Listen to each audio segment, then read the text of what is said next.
Okay, the moderator for the next session is Ms. Susan Cardenas.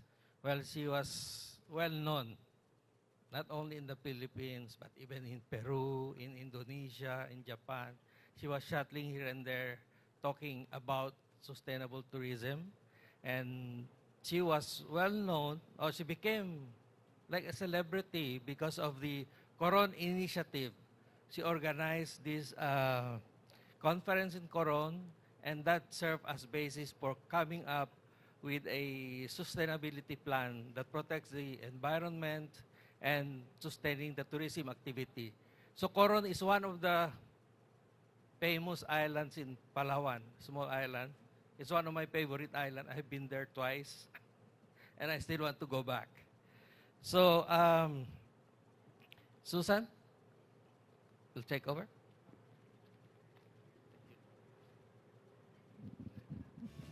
Good afternoon, everyone. Okay ba tayo? Salamat sore for those in our friends from Indonesia. How are you? Apa kabar? Baik sadya. Sorry, because I just came from Jakarta myself. I used to live there for the past 4 years when we were posted there. Thank you very much for that introduction, Jojo. Jojo and I also came a long way back since 2011 when I was invited as the ISST resource person for the courses of the ecotourism. Train the trainers of ecotourism in ISST way back in 2011. And I was also the trainer in ISST for community-based rural tourism. Among others. So I'm also the Suki of Tita Mina. Now, I'll be moderating this last session. After this, don't worry, you're going to have your coffee break, you'll stretch a little bit, you'll have your snacks. But let's first listen to Director for Asia and Oceania International Union for Conservation of Nature, IUCN. Mr. Dindo Campilan, Dr. Dindo Campilan, who leads the IUCN in Asia and Oceania, serving 48 statutory countries while based in the region hub of Bangkok, Thailand. He had been working in the International Development and Research Organization's CGIP research centers and United Nations agencies, served in various countries around the world, including India, China, Vietnam, Myanmar in Asia, and Peru. That's my second home because I had a Peruvian husband. And Colombia in Latin America prior to joining IUCN in 2021. He was with the Centro Internacional de Agricultura Tropical, CIAT, as Asia Regional Director, and the UN International Labour Organization, ILO, as Manager and Chief Technical Advisor. Dr. Campilan's international career in development and research, policy, engagement, and investment prioritization has focused on sustainable agriculture and food systems, climate-resilient landscapes and ecosystems, biodiversity and nature conservation, and inclusive markets and value chains. He holds a PhD in agriculture and environment from Wageningen University in the Netherlands. This is the subject very close to my heart because IUCN is the agency for actually all what we're talking about here, about ecotourism. So, ladies and gentlemen, let's give a warm round of applause to Dr. Dindo Campilan, who's going with us live via Zoom. Thank a you big very hand, much. please. Can you hear and see my screen? Can you hear me? Yes, doctor. Okay. Thank you very much. So can I go ahead? Thank you for the kind introduction. So shall we go ahead? Thank you for inviting me, and apologies I'm not able to join you in person. I'm connecting right now all the way here from Bangkok, Thailand. And thanks to Dr. Mina again for this opportunity to share with you and to speak on ecotourism in a climate-changing world. I was specifically requested to talk about the connection between ecotourism and climate. But this conversation on the connection between ecotourism and climate cannot miss the chance to talk about nature, because it's nature that connects what you talk about the ecotourism and its nature that you also talk about with climate. And we at IUCN focus on the interconnection between ecotourism and climate, and that's going to be a framing of what I'm going to speak today. Now, the issue about climate change and biodiversity laws have been established at the highest level in global science and policy. If you're all familiar with the environmental conventions on climate, the environmental conventions on biodiversity, they all speak about the same thing, that they are two sides of the same coin. You cannot talk about climate change without also talking about biodiversity loss. At the same time, the solution means that you have to address climate and biodiversity together because they are one and the same ecosystem that we're talking about. So now a brief introduction of IUCN and who we are and what we're representing. We're often considered and we are seen as the world's largest, oldest, and most diverse environment organization. What does that mean? We are, one side of us is we are intergovernmental. We have 94 state members. But in addition to that, we also have government ministries, international national NGOs, even indigenous peoples organizations, and more recently a new category on subnational local government. I think I heard earlier some participants representing Korea, and I think it's a good example. So the Korea is a state member for us, but then we also have ministries of ocean and environment as members. We have the local NGOs, and then we have the province of Jeju also as a member. So that makes us very diverse. What makes us very large is the fact that we hold global commissions over 15,000 of the world's leading experts. So we are the go-to organization and platform, anything from ecosystem management, environmental law, to climate crisis and biodiversity. Overall, as a secretariat, you operate in over 160 countries with a global network of 56 offices. Now, what makes IUCN unique and why is it relevant to discussion today? As you probably have heard about IUCN and our connection with some of the standards, like the red list for when it comes to species conservation. We stand above other organizations as the global authority on the status of the natural world and the means to conserve it. In other words, I think red list is an example. The red list is the Bible, is the Quran of what the world uses as a reference to decide and to act on which species is under threat of extinction and which should be prioritized for conservation. We have nearly 100 of those standards. And I think I just heard earlier a comment about greenwashing, and that's an example. Having global standards, having global indices, guides and tools helps us to overcome the jargons that we often use every day in ecotourism: green, sustainable, environment friendly. And this is what is part of a global role in relation to the environment. Beyond that, and working with countries and communities, we work directly to support environmental conventions and agreements. As you are all aware, there are 3 big international environmental agreements: CBD for biodiversity, there's climate change, UNFCCC, and then there's one on land degradation, UNCCD. There are also other specific conventions on Ramsar for wetlands, migratory species, and also for the World Heritage Convention. We at IUCN provide a role as a technical advisor and secretariat, and we also help countries, including the Philippines, for example, in meeting their targets and their commitments to these environmental conventions. More importantly, a role that we play is unpacking and unleashing the potential for international financing, especially in relation to climate environmental investment. So as an accredited entity and agency, such as for GEF and GCF, we are able to leverage and help countries develop programs, but also seek multilateral financing, unleash other types of co-financing and private sector investment. So because of our broad mandate as an organization that supports the conservation and valuing of nature, we have areas across different sectors and across different themes, from very technical aspects of marine and polar conservation and species, to water, and to social and economic and even governance, such as rights and governance and environmental law, as well as the World Heritage nomination. So in the region of Asia and Oceania, we have 48 statutory countries. you can see from this map, and there's a list. And I think many or probably all of the participants today are represented by this list. So if you're interested or you come from a country and interested in some of the tools and the knowledge products that we're sharing today, please let us know and we'll connect you with our Secretariat office or some of our members in our commission. And I'm overall responsible for the region that extends from Oceania and Suva and Fiji and New Zealand, all the way to Western Asia, using Pakistan as our gateway to Iran, Saudi Arabia, or Afghanistan, and up north, including Mongolia, China, Korea, and Japan.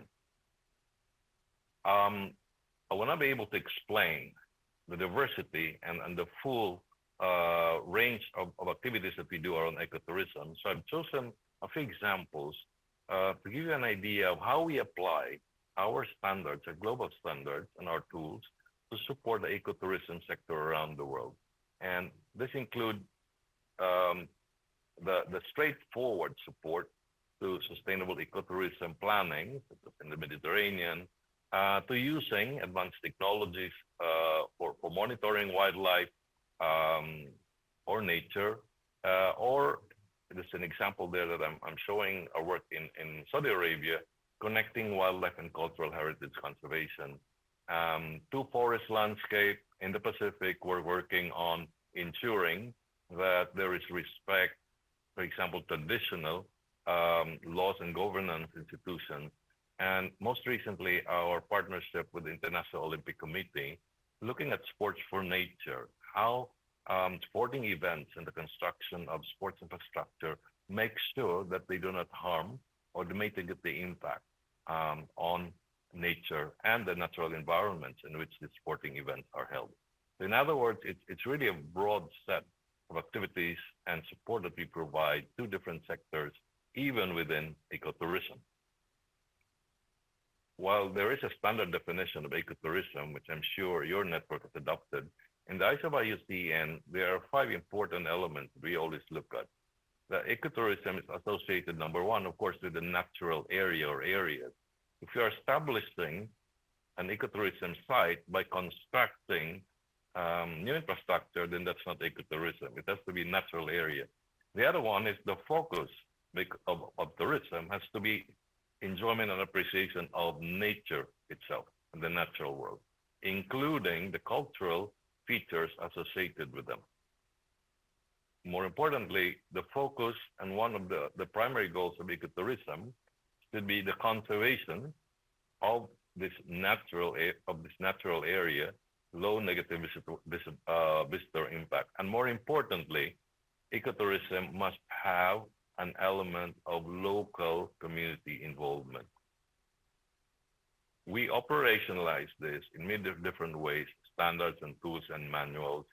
You have here an example for governments, but also private sector. The one on the left is with the Accor chain of hotels, for example, providing the hotels and resorts on guides for themselves, the staff, and also for visitors. We also mobilize and do re-granting mechanism, such as for blue carbon and blue natural capital, again, as part of our role to mobilize and enable communities, countries, companies, or NGOs access to the relevant resources. I'd like to start by emphasizing that part of the challenge when we talk about ecotourism and the relationship to nature is there's a lot of rhetoric and there's a lot of jargon often being used. I think the most important one is to go back again to setting the standards backed by science. A good example I often hear people claiming that their work, their resort, their products, their services are nature black. And we hear nature inspired, nature derived, nature based. But what's the difference between the three? Nature inspired is okay, you can buy a dress or a product or a fan that has flowers or trees or palms on it. That's nature inspired. Nature derived is when you use the resources of nature, either solar or water, to be able to support your activities. Nature-based is truly looking at it as an ecosystem and looking at the various components on making sure that you're able to do better and to give more and take less in whatever system that you're promoting, including ecotourism. So to me, this is just an illustration that sometimes part of the problem in the ecotourism sector and environment in general is we're so used to using terms very loosely. With its sustainability or it's green. And part of the IUCN role is really to set the standards to make sure that we are harmonizing expectations, but also we know we have a means for validation and for assessment.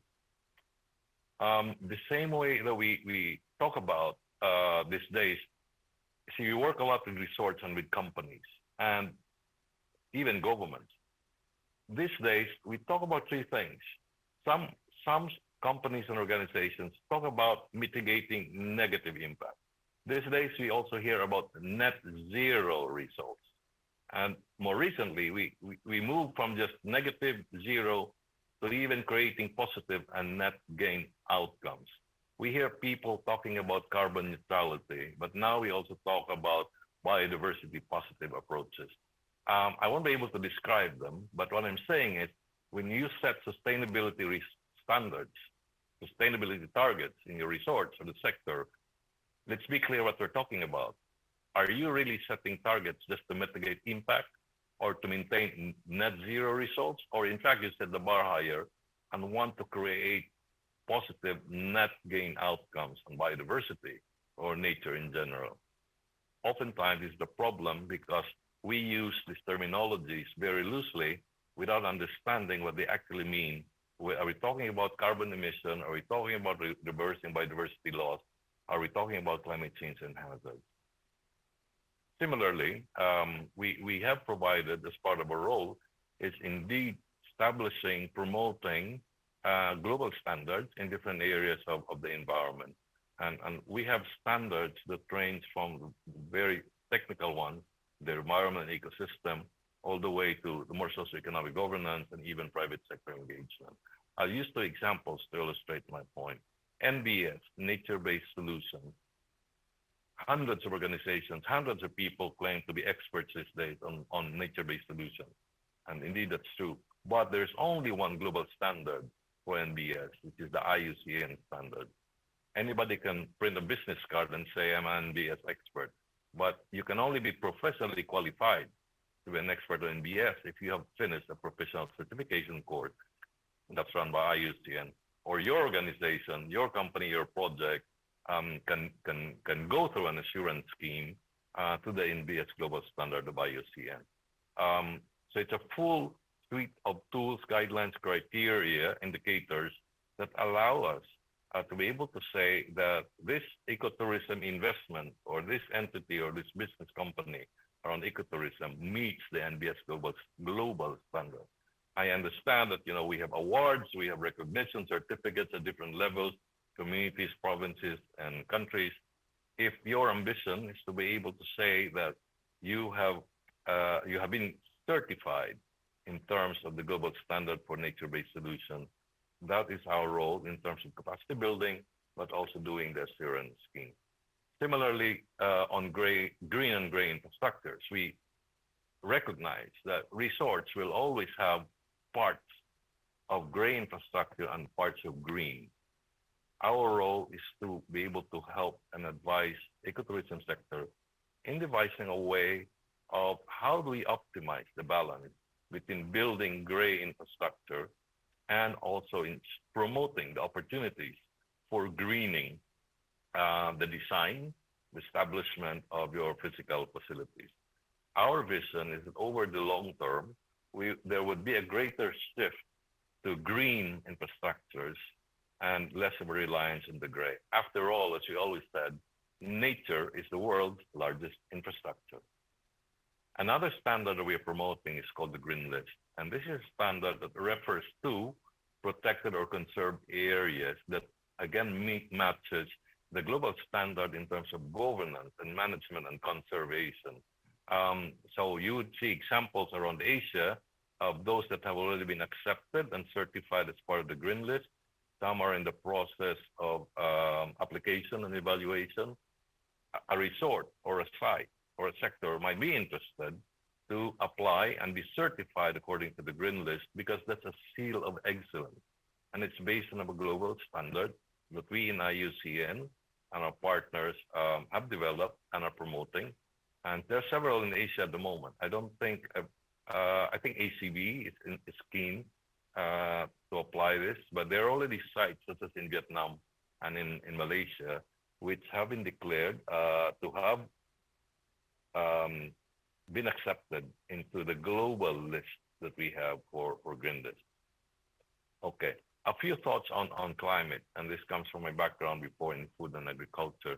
Since we're talking about climate, for us, we're making investments in ecotourism, in health, in services, or agriculture. I always find it strange that people are always afraid of climate or climate change. Climate change isn't always bad news. It's about understanding where there are advantages and disadvantages. And let's take crops, for example. We know from scenario analysis that corn, coffee, or cassava can no longer be grown in one area, but it can be grown in others. When I was working earlier for work in Colombia, which traditionally it's been the lead producer on coffee, but because of climate change, it's no longer suitable. But then we discovered it is a country that, in fact, can capitalize on its strength in another commodity sector, which is cacao. So when we talk about food, we talk about agriculture, we talk about livelihoods, we look at the scenarios and say, okay, it may no longer be possible to set up this enterprise or business because of climate change, but what is in fact that climate change makes this site more suitable. Same one for climate risk vulnerability, because a lot of the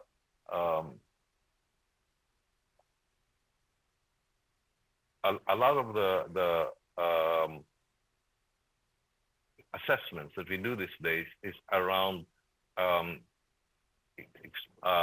climate risk. Well, somebody just told me you're unable to see my slide. Okay, sorry, I'm gonna do it again.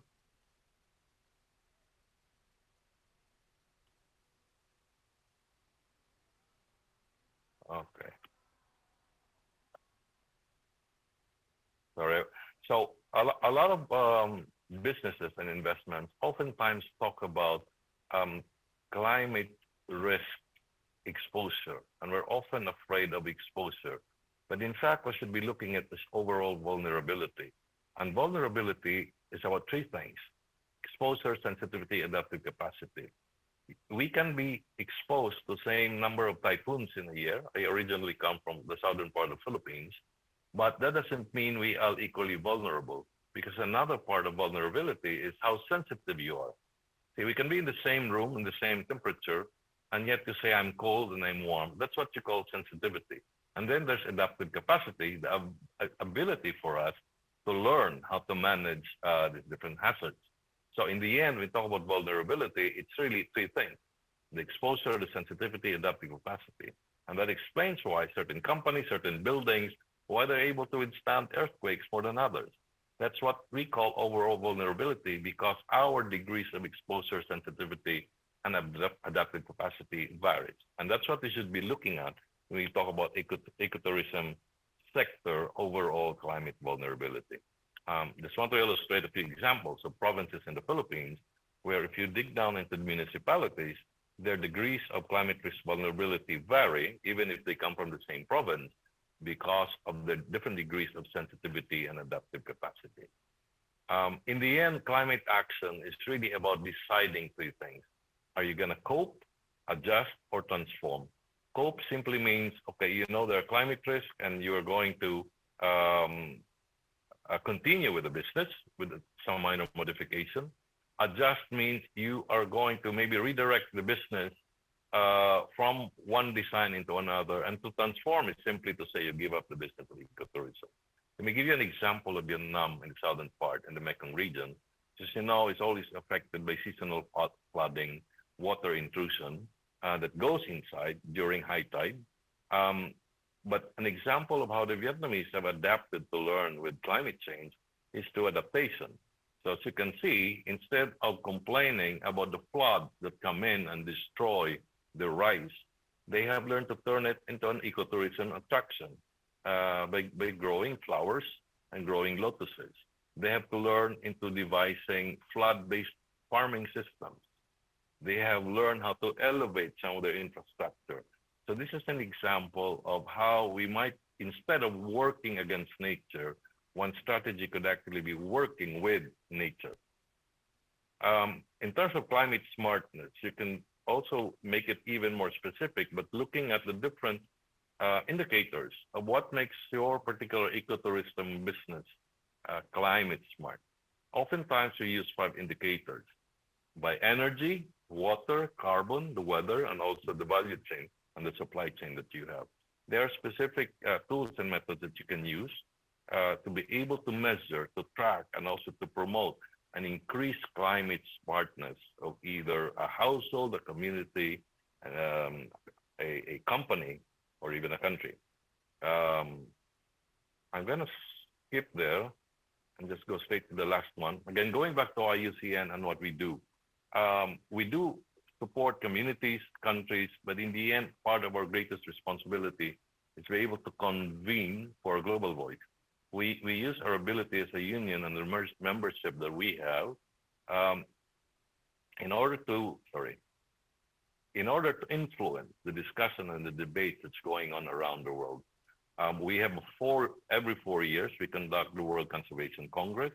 That's the biggest event in the world of up to 10,000 people from around the world coming together and setting direction. Last year, we organized the Asia Parks Congress in Kuta Kinabalu, together with ACB and our partners from Sabah Parks. Right now, we are closely involved in the discussion with G20 and G7. G20 with India having the presidency, and G7 with Japan. And we, of course, have what we call the Global Leaders Forum on the Environment, which is the Davos on the environment. We had one last year in Jeju, organized together with the private sector and the provincial government. And this year's edition will be held in Geneva. It's bringing together the CEOs and talking about environmental issues and the contribution of the private sector. Sorry, I actually missed to share the earlier slide, and I can maybe show one of those, which is this one. Thank you very much.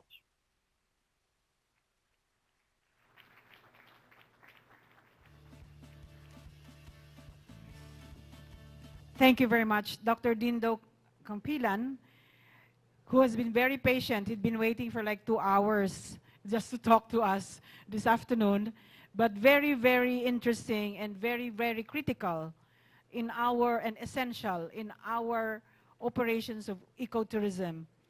He actually pointed out that they organized the Asia Parks Congress, and I attended the very first one. That's in Sendai, Japan, when we were posted still in Japan at that time. Asia Parks Congress is, that's where I met Masaru Takayama. And that is when we got to know each other, and after that, WTTC, right? Sorry. Dr. Compilan, you still continue? I'm here. I'm available if you have any questions for the next few minutes. Okay. Just special because he's going off via Zoom. Would you have any questions on the floor for Dr. Compilan? You can call me Dindo. But we would be actually happy to share, if that's okay with you, if you can share your slides or your presentation to our participants now, because it's very critical and essential in the ecotourism development and operations and management and stewardship of all the biodiversity and nature that we will be managing in now and in the future. If that's okay with you? Yeah. Sure, I'm going to send the file to the Thank Secretariat. you very much. A big round of applause, please. My email in case you're interested. Thank you very much. And you will be able to contact him directly also if you have any questions. Thank you very much. Appreciate very much your patience. Thank you. And of course, your expertise. Bye. So we hope to attend the Asia Parks Congress also, and your congresses later on. Thank you very much. Yes. Thank you. Good day.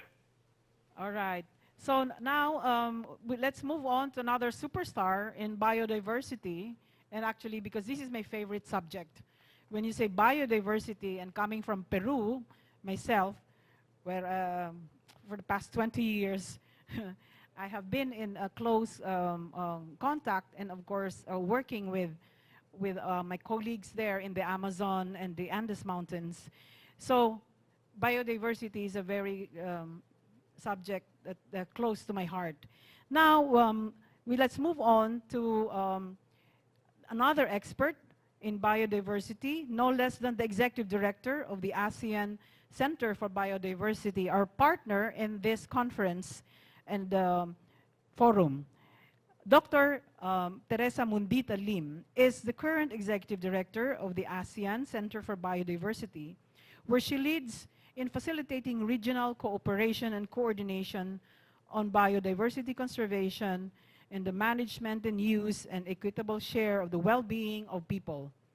Some of the notable international roles in conservation sector were as the chair of the Convention on Biological Diversity Subsidiary Body on Scientific, Technical, and Technological Advice. It's a very long CBSDSSBSTTA, very long alphabet, but very important.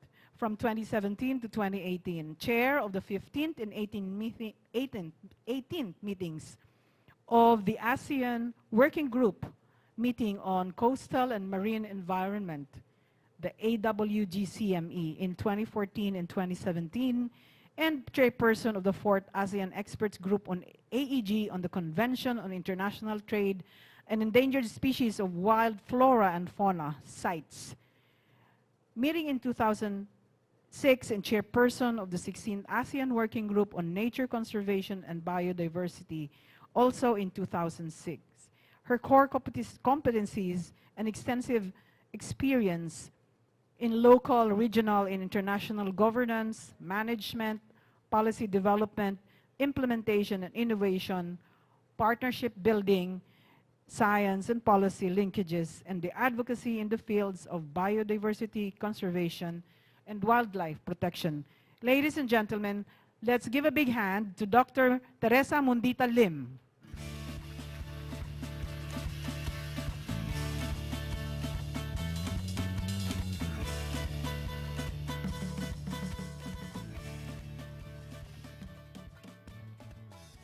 Okay, thank you, Susan. Okay, I hope I don't have to speak long because afterwards we'll have some reactions from our Beauty and Brains guest.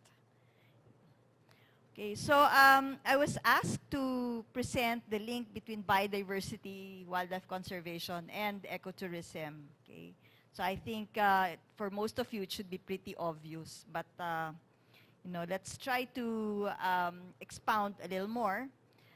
First, I'd like to define what biodiversity is. First slide, please. Or am I controlling the slides? I don't. Yeah, okay.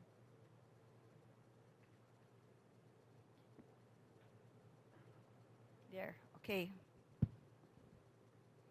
Right, so most people understand biodiversity as just species. But under the Convention on Biological Diversity, it's not just the variety of species, but also the genetic resources that comprise the species and the ecosystems which they are part of. And so if we talk about biodiversity, it's genetics, species, and ecosystems. And when we talk about ecosystems, we also talk about ecosystem services. And these are the benefits that people derive from biodiversity, okay? From healthy biodiversity, okay? And why is it? So I will focus, since we are working in Southeast Asia, I will focus my discussion on the ASEAN, on the situation in the ASEAN region. Okay, so why is biodiversity important in Southeast Asia, in the ASEAN? The ASEAN is only 3% of the total surface area of the world, but we have 25% of all described species and 35% of total coral reef species. Okay, so that means we are a biodiversity rich. Okay, And of course, globally, countries in Southeast Asia have been recognized to be really, part of megafauna, mega biodiversity-rich areas. There are 3 countries that have been recognized as mega biodiverse countries. That's Indonesia, Malaysia, and the Philippines.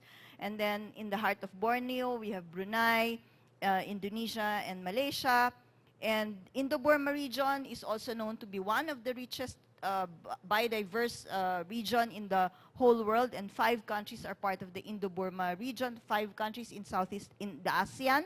And on urban biodiversity, Singapore is leading, on one of the recognized high biodiversity areas in the city. So as you can see, we are not just rich in terrestrial biodiversity, but also in marine and also in the urban areas. Okay. So that's what we need to. Okay, so as I mentioned, 37, we are rich in species, but also rich in unique species. Nowhere found only in the region and nowhere else. Okay, so on birds, we have 9% country endemic birds. And then for mammals, 11%, and for vascular plant species, 25% are only found in the ASEAN region and nowhere else in the world.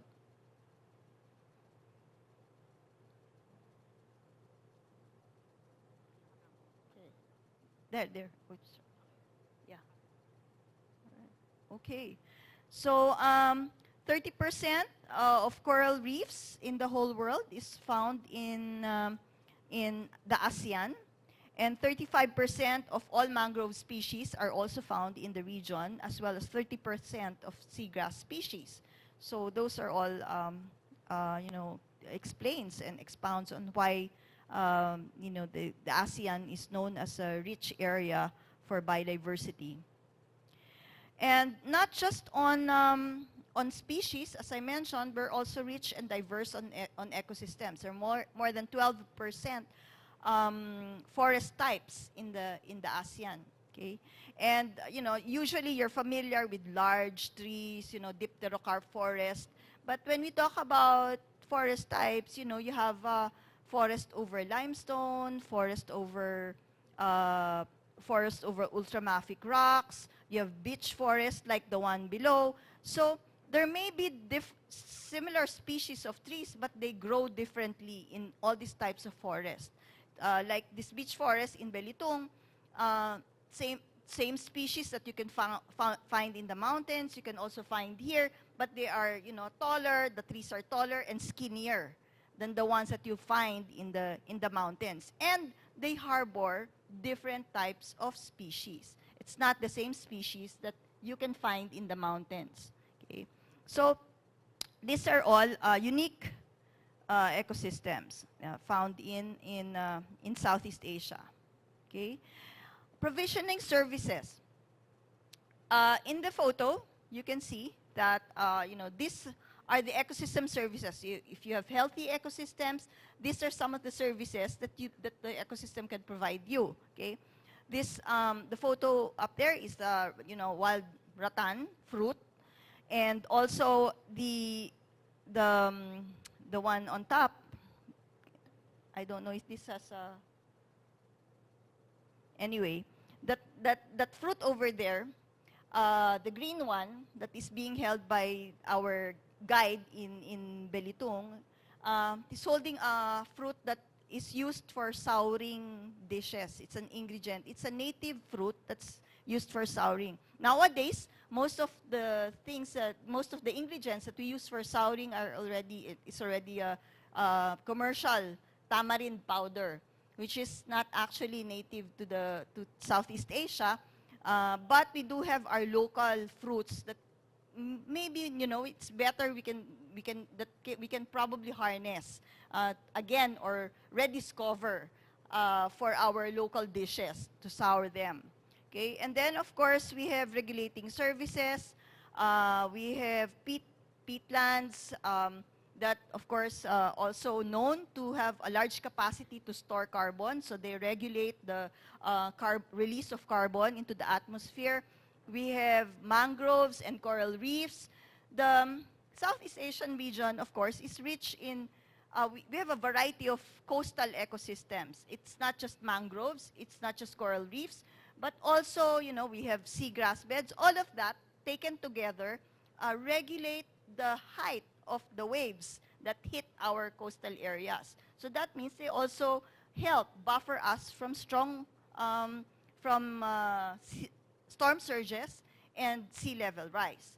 So our approach, these regulating services, we should recognize, is a function of the variety of ecosystems that we have in our coastal areas, and not just one. Okay. Of course, water is a provisioning service. This is in Myanmar, and this is a unique ecosystem where water, it's also a wetland where it can store water and be used for, for hygiene and for drinking. Supporting services, we have a pollinator. This is, in Indonesia, it's a stingless bee. So we have bats as well as seed dispersers. They provide the supporting services. We have cultural aesthetic value. This is, a healthy beach forest also in Belitung, and this is in Negros Occidental. They have a festival which is based on flowers. And then, of course, we have the aesthetic value. We have flowering plants, orchids, and different species of other decorative and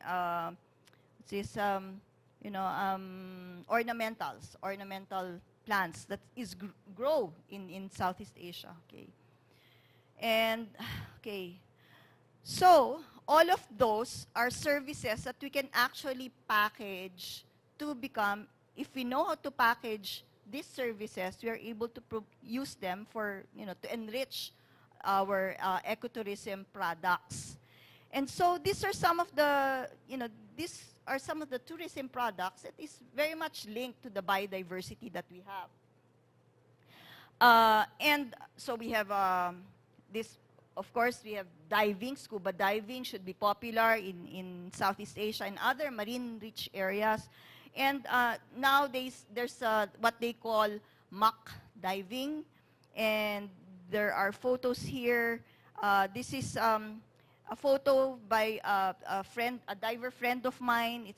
He didn't recognize it. He thought it was a batfish, but it turns out it's a rare velifer species of fish that hasn't been seen alive, mostly specimens. So he was able to take a photo. So some of this muck diving earns like millions of dollars, $100 million annually.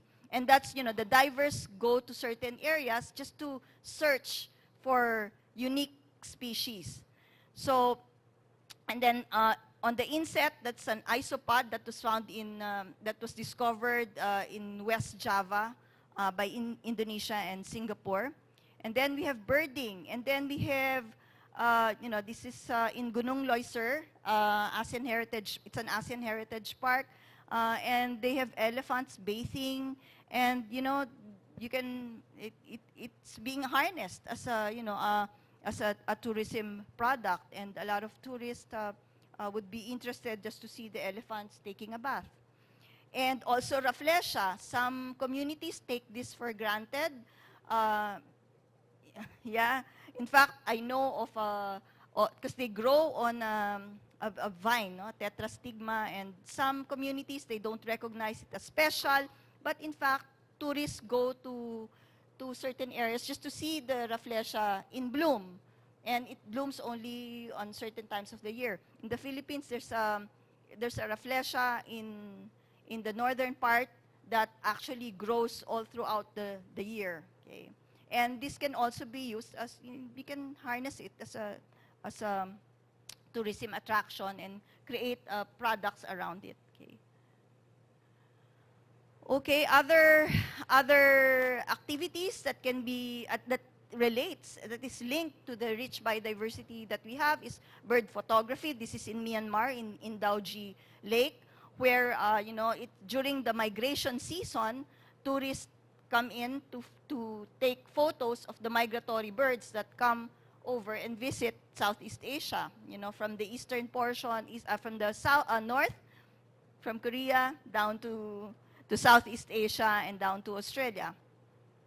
And then just a view, this is just, taking photos of the sunset in Mekong River. So these are already products that you can develop based on the nature that is around you, based on biodiversity. Bats, for example, here there's people just looking at the bats, taking a photo of the bats, not disturbing them at all, because, so if this value is recognized, then you are able to tap it, harness the biodiversity properly, sustainably. Okay, so how about the food? Food tourism. Some of these are local foods. These are wild foods that you can actually promote. The one on the upper portion is fern puto. It's made of fern, and then they made it into a rice cake, and so it's something that it's very tasty. And then of course we have a tourist here eating freshwater shrimp.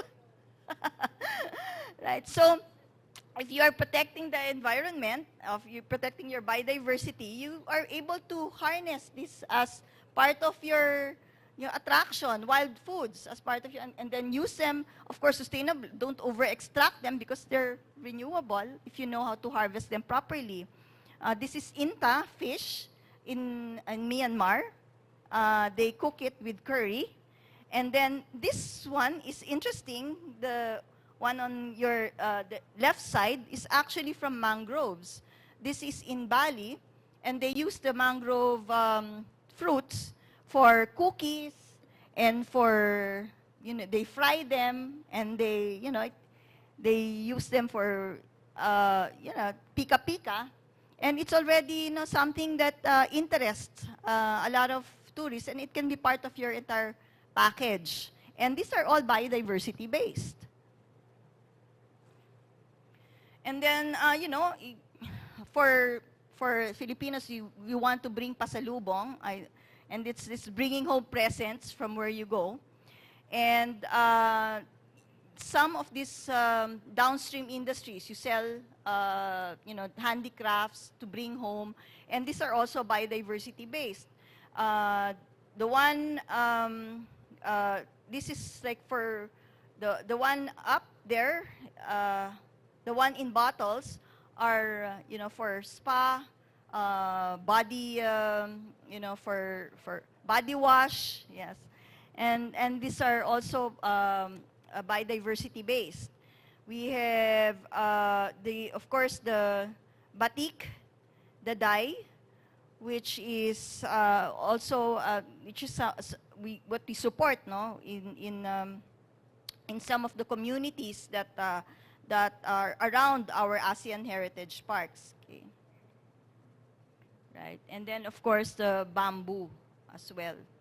So all of that are, without, biodiversity, these handicrafts, and yeah, this is bok hai.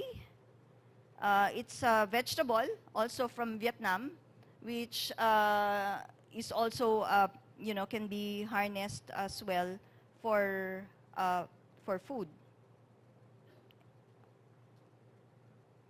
Right, so tourism accommodations are also beneficiaries of biodiversity. A lot of the hotels are now building around, capitalize on the nature around them, and are able to generate revenue from just being there, from people flocking to see the sites around the area. Okay, and so, and designing them, it's important to be able to design them in accordance to the landscape as well. Okay.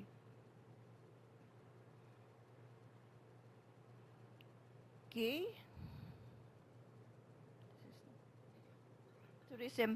And, okay, so this is just to illustrate that during the pandemic, and as you know, the zoonotic diseases has been attributed to the irresponsible handling and of our wildlife species, of nature.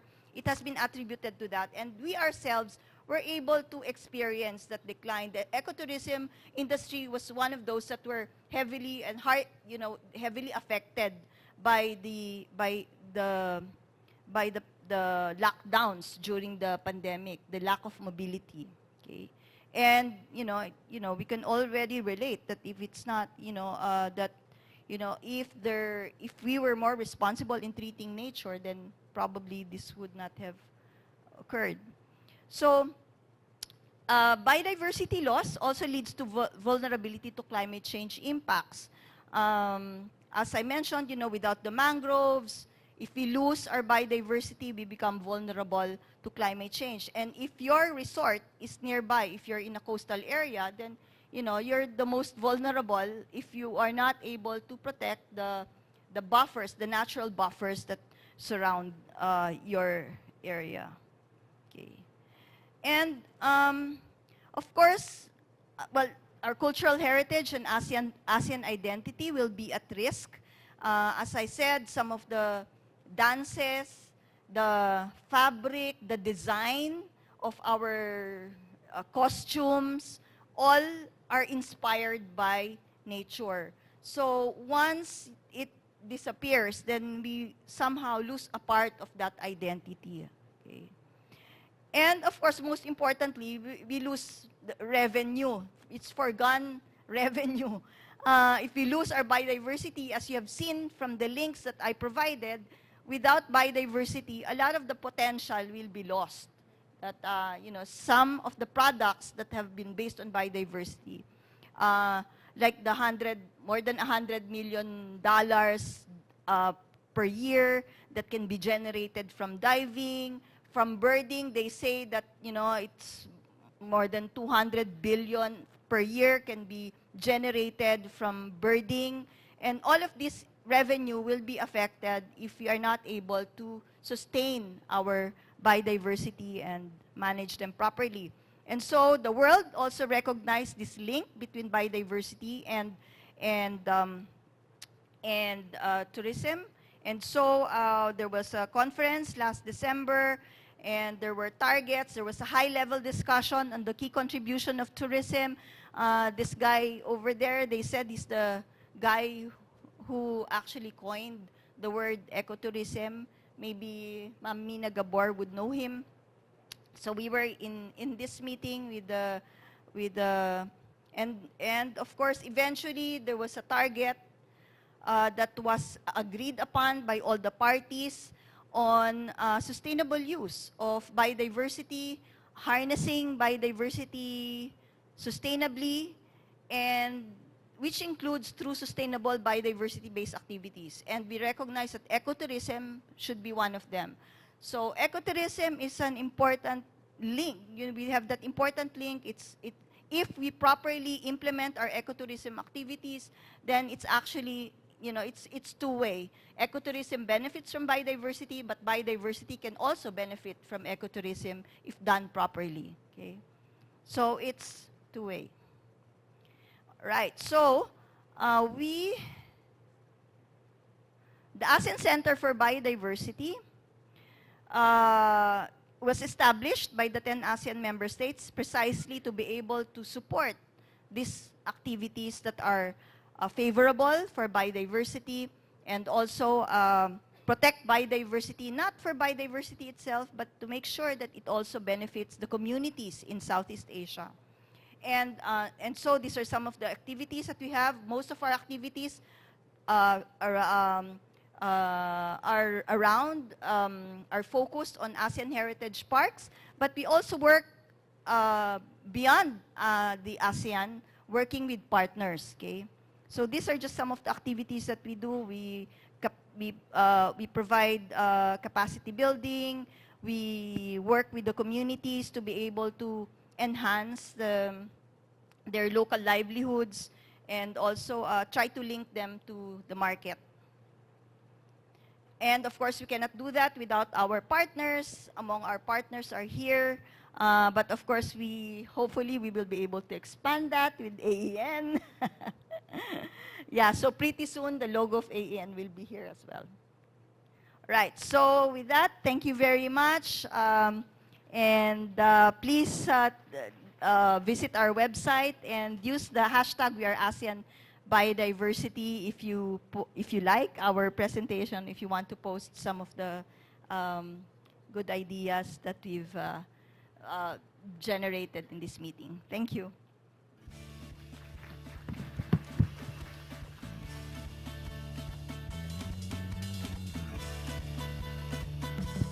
Let's give one more big round of applause to our expert on biodiversity, Ms. Mondita Lim. Now, we will have a little bit of entertainment and a little bit of a break. Actually, this is the break. It's a working break, but at the same time, we will still have our brains working and entertained by the reactions of no less than the Miss Earth beauties. So, let's feast our eyes on these beauties that will have their reactions as panelists after the talk of Dr. Mondita Lim. Okay, may I call on Miss Earth 2022, Miss Korea, Miss Mina Soo Choi. Annyeonghaseyo. Please take your seat. And then we have Miss Earth Indonesia 2022, Karina Fariza Basrewan. Please. And of course, our very own Miss Earth Philippines 2022, Miss Jenny Ramp. Welcome. So they will have some reactions and a little bit, of course, of their talk, of their insights, and also probably what they can do to help in conservation and in ecotourism or biodiversity or anything in this planet. Okay, please go ahead. Can we have the mic, additional mic, please? Please give them to them. And while we are also listening to them, as I said, this is a working coffee break, so your snacks will be served. So we don't have to lose time in lining up and all. Please wait for your snacks over there. Snacks will be served with coffee and water. Thank you very much. Please go ahead, Miss Earth 2022, Miss Mina Soo Choi. 안녕하세요. Hello, my name is Mina Soo Choi. I'm your currently reigning 2022 Miss Earth, and I'm coming all the way from Seoul, South Korea. I wanted to first share my advocacy. It is mitigating carbon footprints in urbanized areas through sustainable mobility and promoting lifestyles among young generations to live a more ecological lifestyle. And coming here, I saw the Toyota electrical vehicle, hoping I can get one before I go. We'll see if that works. After seeing Dr. Lim's amazing presentation for the second time, because during Miss Earth, we were all able to experience a great presentation during that time, learning about wildlife protection and biodiversity. And also from this presentation, I learned a lot about the importance of conserving the biodiversity, especially for many different countries. Coming from East Asian country, from Korea, it's hard to really see the development of ecotourism happening in Korea.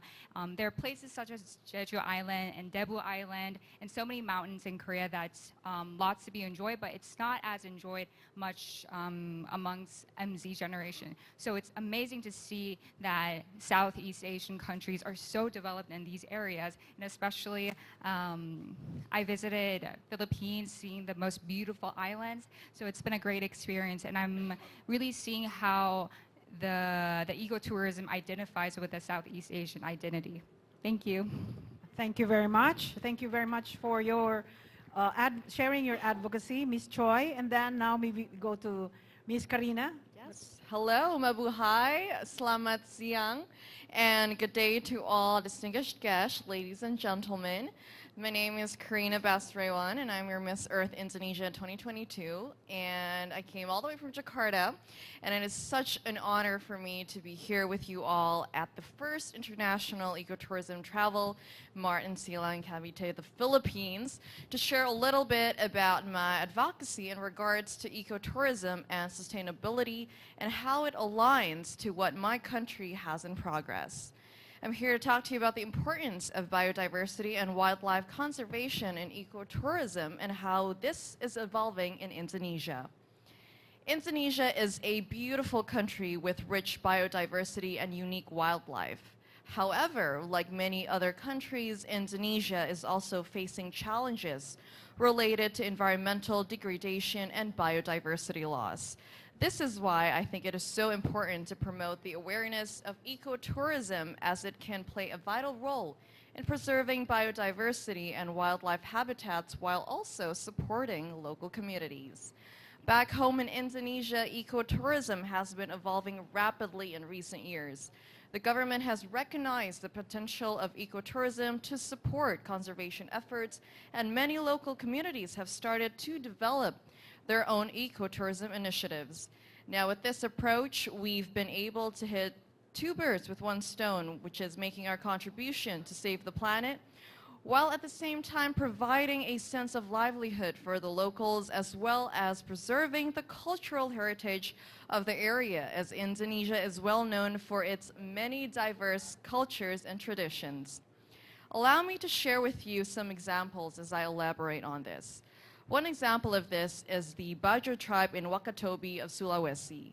The Bajo people have been living in the Wakatobi Islands for generations, and they have developed a unique relationship with the marine environment. They have also recognized the potential of ecotourism to support conservation efforts to promote sustainable development.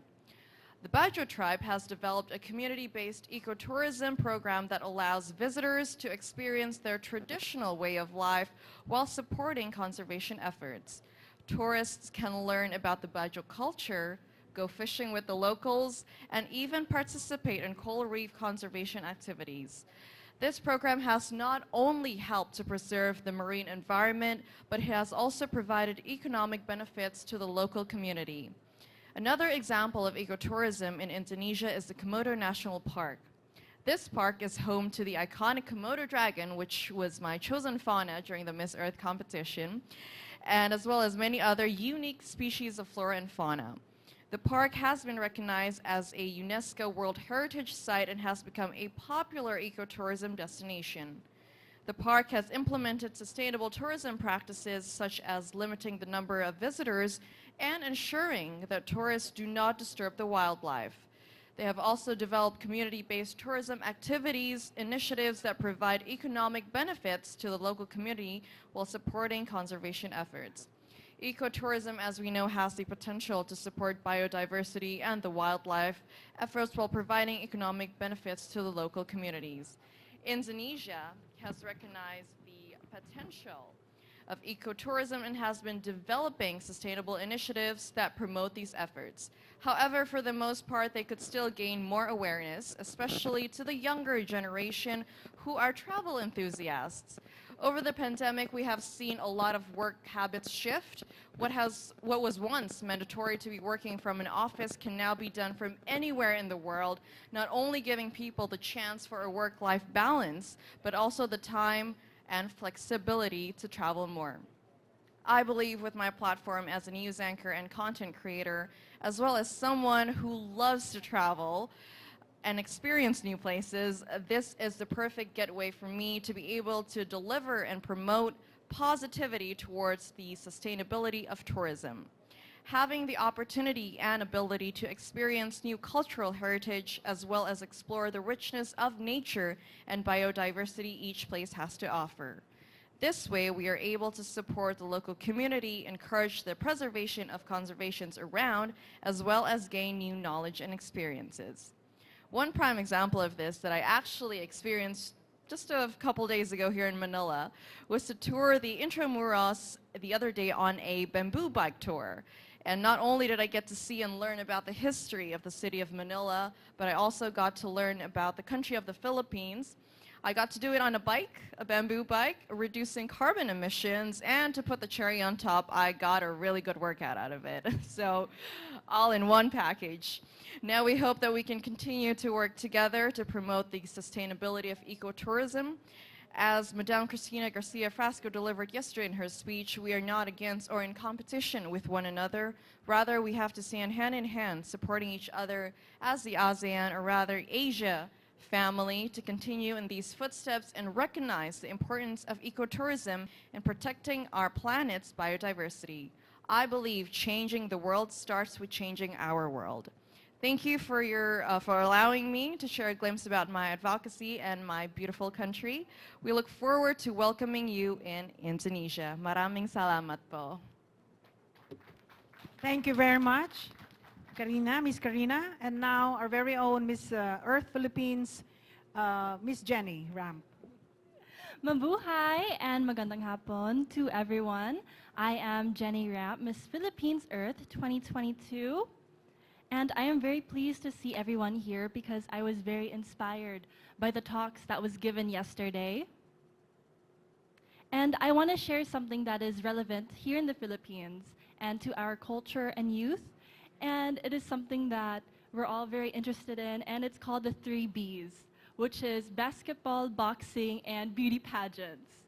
And I bring this up because through this platform, beauty queens are able to have the opportunity to talk about important causes, which is why Miss Earth is no ordinary pageant, because we have the advocacies of ecotourism and sustainability.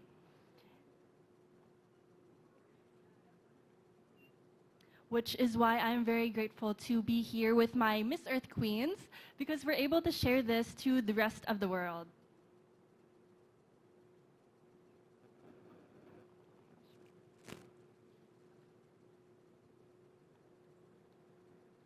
During Miss Earth, my advocacy was about educating everyone, especially the youth, about environmental sustainability.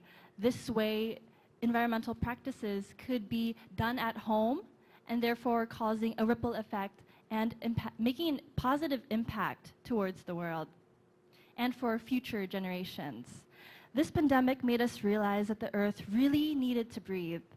And now that life is slowly becoming how it was before the pandemic era, we should not forget to also take care of our home, the Earth. By teaching people, I'm sure that we could be sustainable and choose greener ways for the planet. Earlier, the presentation done by Dr. Lim, it really touched core with us, Miss Earth Queens, because during our year, the theme was Me Loves Fauna, which is all about protecting biodiversity all over the world, Asian, and in our prospective countries. I also tackled the advocacy of agricultural tourism, or agritourism, because I come from the province of Tarlac. And during my competition, I was constantly asked, what is there in Tarlac? And I was able to share with them the beauty. And although it may be seen as ordinary to others, there's something that's so special about all these rice fields and these farms, because through them, we were able to provide everyone with food, and this is something that's very important to our survival as well. And I'm so grateful for this platform where I'm able to share these advocacies, and I'm so grateful to be invited today and be united with the topic of ecotourism, because I have such great pride that the Philippines is blessed in biodiversity and beautiful nature spots that we could share to the world, and we could showcase to everyone and remind everyone that ecotourism is important in preserving these spots to remain beautiful. And as someone who has been traveling ever since I was a young girl, I hope to visit all of these beautiful places in Asia as well. And once again, I am Jenny Rapp, Miss Philippines Earth 2022, and have a good day, and thank you everyone for having us. Let's give a big round of applause to all our Miss Earth beauties and their advocacies. We are happy that at least we're also laced with these beauties who also have their own contribution to biodiversity and environmental conservation. While you continue to have a snack, photo ops and we'll also move to the next group of panelists. So let's have a photo with Ms. Lim. Thank you, guys.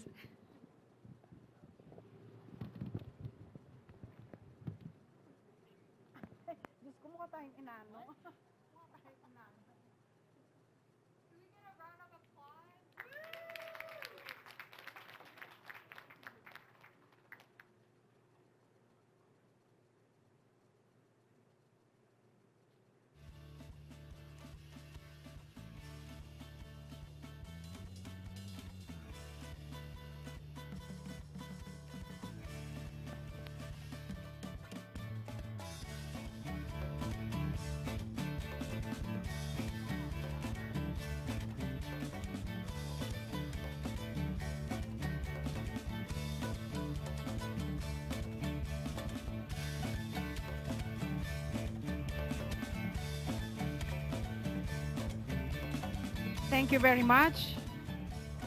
Terima kasih banyak. Kamsahamnida.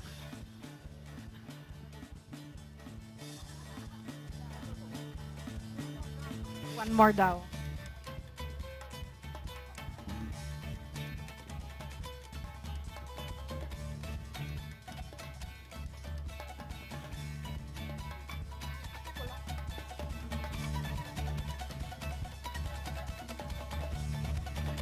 All right. Now, while you're still having your snack, would like to invite also two panelists who will also give their insights and also share the good practices about biodiversity conservation. May I now call on... Oopsie.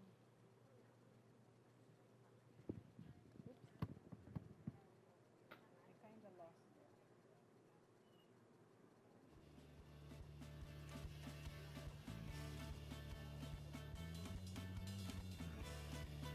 Deputy Director Turnip, Gunung Leuser, sorry if I mispronounced, National Park from Indonesia. Are you here?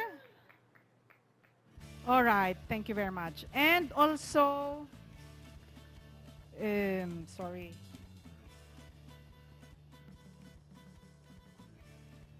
Deputy Director Lulu Agustina, Directorate of Biodiversity Conservation of Species and Genetics from the Ministry of Environment and Forestry, Indonesia.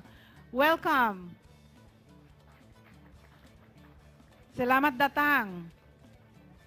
Terima kasih banyak for coming all the way to the Philippines. And now, can we have the microphone, please, so they can share their insights on biodiversity conservation and their reaction also and their experiences about biodiversity conservation. You have the floor. Okay, thank you, Miss. Thank you for inviting us to this great moment, great meeting, especially to ACB. Thank you to brought us to this moment, to this historical moment, I think, for the first time IETM. So after Mr. Ari and Miss Earth from Indonesia talking a lot about Indonesia, I will talking particularly about Gunung Leuser National Park. So Gunung Leuser National Park is one of the large national park in Indonesia. We have around 800,000 hectares area. Consists in 3 regions. First region in Aceh and also the second region also in Provinsi Aceh, and the third region in North Sumatra. Sumatra is the third largest island in Indonesia. From Mr. Ari said that we have around more than 17,000 islands in Indonesia. So we have very plenty resources in our country. So not more than 2 decades, since around 1997 and until 2017, we spend our energy, spend our financial resources to combating our people who involving in the illegal logger, illegal encroachment, and illegal poaching. And what we got after doing that, we have not succeeded yet.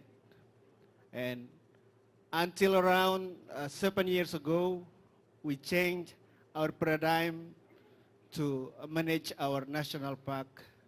We bless it with adding by the livelihood enhanced. So by 2017, in our annual financial budgeting, we also budgeting about how to enhance our local people prosperity. Involving the local people in patrol activity, involving them in any activity of monitoring of wild animal, and even seeking for the prosperity, seeking for the potential place to be a place in ecotourism. Now we have around 24 location, attractive location to build, and 3 of them already settled, and we still build the other around 21 place to build. So luckily for us, we have supported by ACB around 8 years later, yeah. Supported by the ACB to fulfill the gap that can't filled by our financial. So we build livelihood to the local people, indigenous people around the Gunung Leuser National Park, and nowadays we have a very good relationship, very good communication with the local people, indigenous people around the Gunung Leuser National Park. So it's become a good potential for us, and the trust from the local people and the indigenous people around National Park we got be a good starting point to us to make through the new paradigm of our national park management. So in our opinion, I think that national park is the last resort we have, especially the national park, Gunung Leuser National Park, have 4 key animal, 11 rhino, orang Sumatera Utara, orangutan Sumatra, and then 11 in one area. One of the place in the world maybe that have 4 the big mammal. That's right. So we hope that our government, our NGO support also can help us to make our management in manage our national park be better day by day. So thank you again. That's from me, and maybe will be added by Mr. Lulu. Thank you.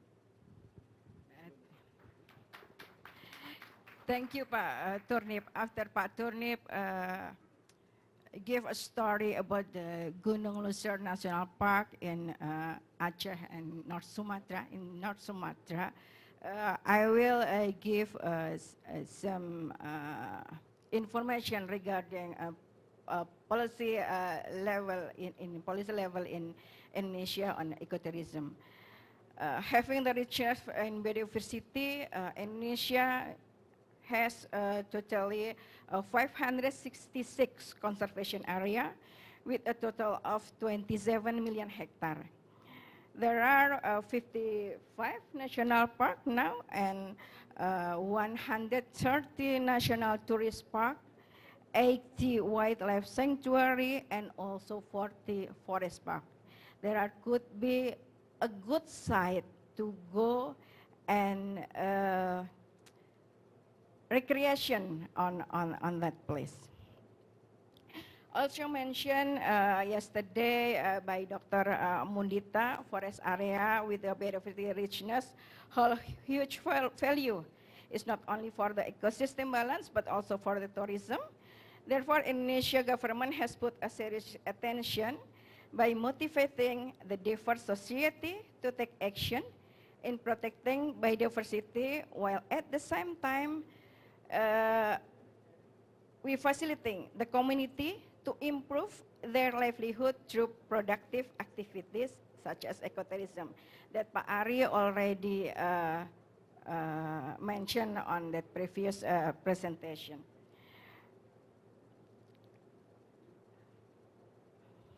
We also understand that conservation will only work and succeed if government and communities work together to tackle the challenges, especially to halt the species, ecosystem, and declining trend. Therefore, our work in conserving biodiversity has changed from fence to be friends, which means that we are not merely prohibiting community to enter the forest, but more into encouraging communities to involve in wildlife protection. For example, patrol, data record, etc. We involve the community to do together with us.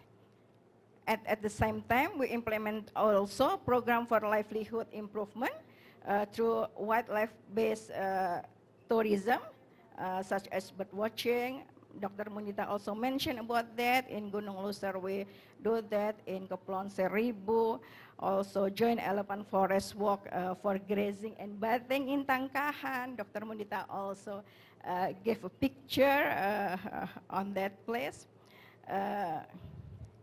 The government of Indonesia also paid commitment with three strategy, 3C strategy. We call 3C strategy. First, conservation, we consider to visit by visitor quota, regulating by visitor quota, and also considering carrying capacity, change traveler behavior, etc. And the second, community empowerment, we also consider for that. We consider that the community is a key actor for ecotourism development. We also, and the last, third, we also think about the community. We think how to diversification of tourist product, like how to improve the homestay, local culinary, etc.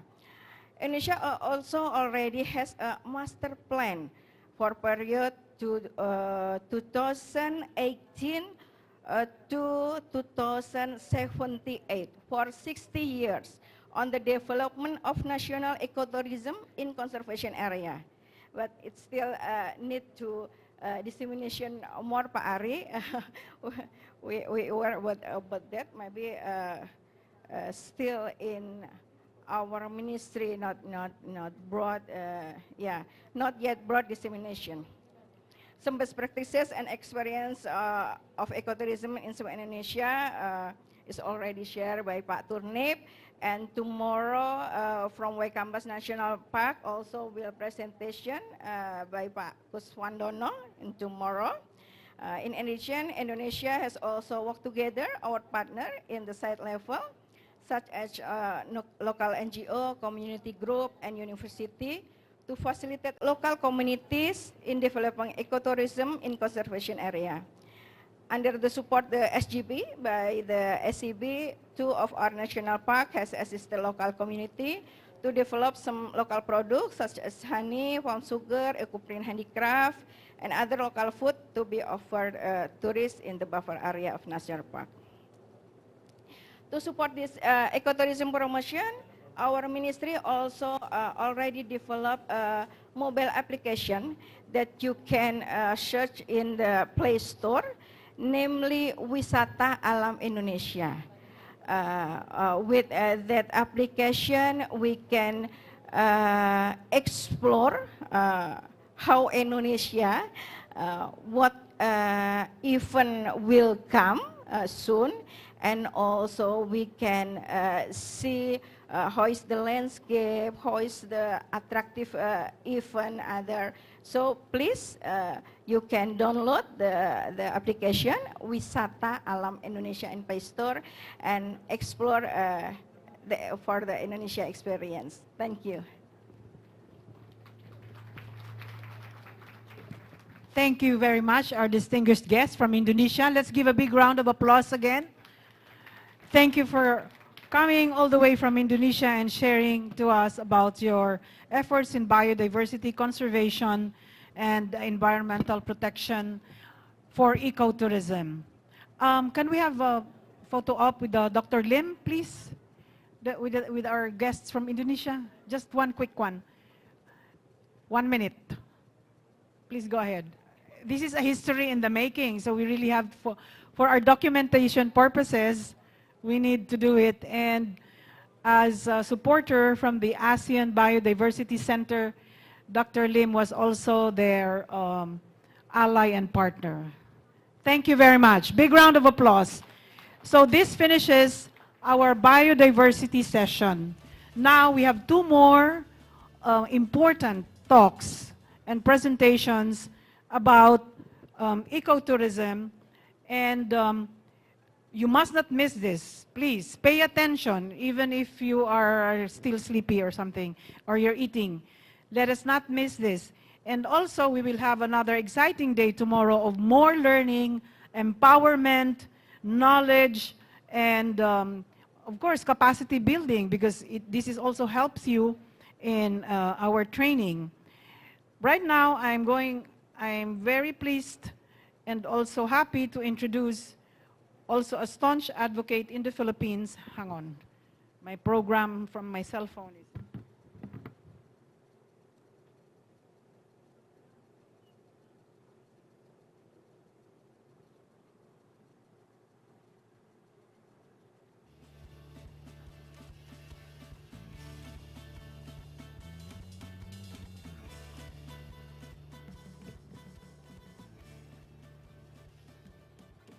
Okay, our next presenter is Mariglo Laririt, the Director of Sustainability for Ayala Hotels and Resorts, 10 Nuts Group, and flagship brand El Nido Resorts in Palawan, Philippines. Most awarded and recognized in the country owing to her environmental conservation and community engagement initiatives under her leadership. The strategy was to have the highest possible shared value for the greater number of people within the highest possible capital efficiency. So she and her team had worked with many sectors, including local government units, NGOs, community organizations, cooperatives, and academe. An education advocate, a mental health support campaigner, a WWF conservation hero, and a mother of 2 biological kids, and a mentor to many, a wife to Angelo, Mariglo, known widely as Marigs, is also one of the first awardees of the 2022 Asian Institute Management's Philippine Tourism Excellence Awards.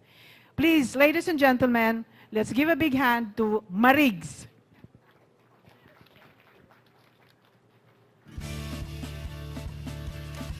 Thank you, Susan. It's a joy to be introduced by you because, first of all, you get the syllables and the accents very correctly. And that's exactly how I want to be introduced. I know that this is such a tough job coming after biodiversity rock stars and then beauty queens. I mean, what else can one say, right? And the thing is, I got assigned a most glamorous topic, and that is waste management. I mean, really. Okay, so I also am very aware that we don't want to, die by PowerPoint or things like that. So I'm going to keep this short, I promise. And I'm also going to breeze through some slides so you'll see me so that I just get to the main things that I want to share with you, right? So I represent, in a way, self-appointed, I represent the accommodation sector. So earlier we saw how important, the interplay of conservation, biodiversity, indigenous peoples, basically, what makes a place great and with huge potential. But frankly, tourism is a business, right? And that's why we're here. Whatever brand it is, for better or for worse, there has to be some exchange of commerce that takes place. And so the sector that I'm coming from always gets the brunt of, a lot of things. And for good reason. I will be the first to admit that there are very many bad actors in our sector too. So my hope is that what I will be sharing with you, all of which are true, right, would give us some inspiration and some story to share afterwards. And most importantly, some benchmarks as every one of us is a consumer, every one of us is a traveler, every one of us will spend on some tourism commodity, tourism product.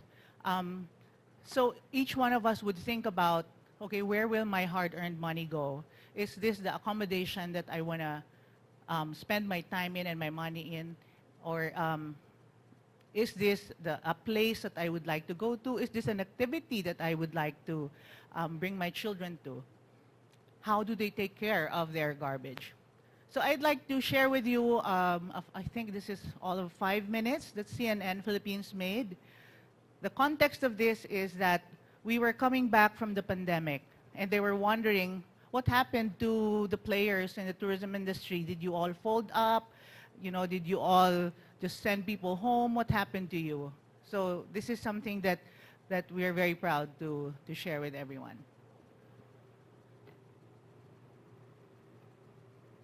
Tonight on Business Matters, in an attempt to provide an alternative for displaced workers in El Nido, Palawan, an upscale resort chain further uncovered its sustainability potential, providing green jobs and livelihood for the community for a more resilient and future-proof tourism. More than offering life protection and security products, this global insurance brand seeks to do more life-changing work by providing food to vulnerable sectors, joining the cause to end world hunger. Good evening, I'm Pinky Webb, and this is Business Matters, where doing good is good business.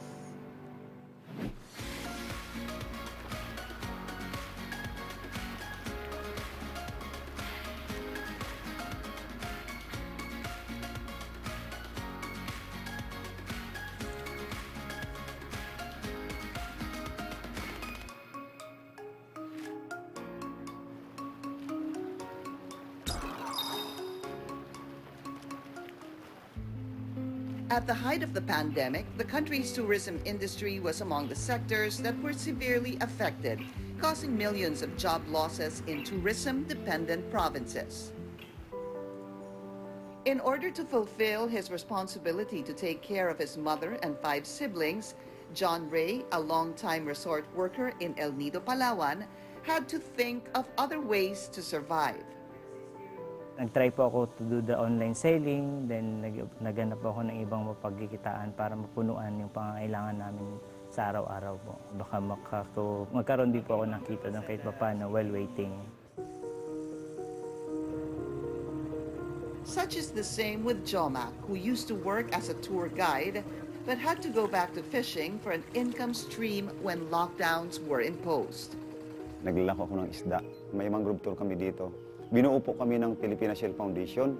Kasalukuyan po, yung aming pong mga membro is halos 50% ay mga IPs. Without tourist influx, the fishers and farmers had to rely on community support as they watched their markets dry up.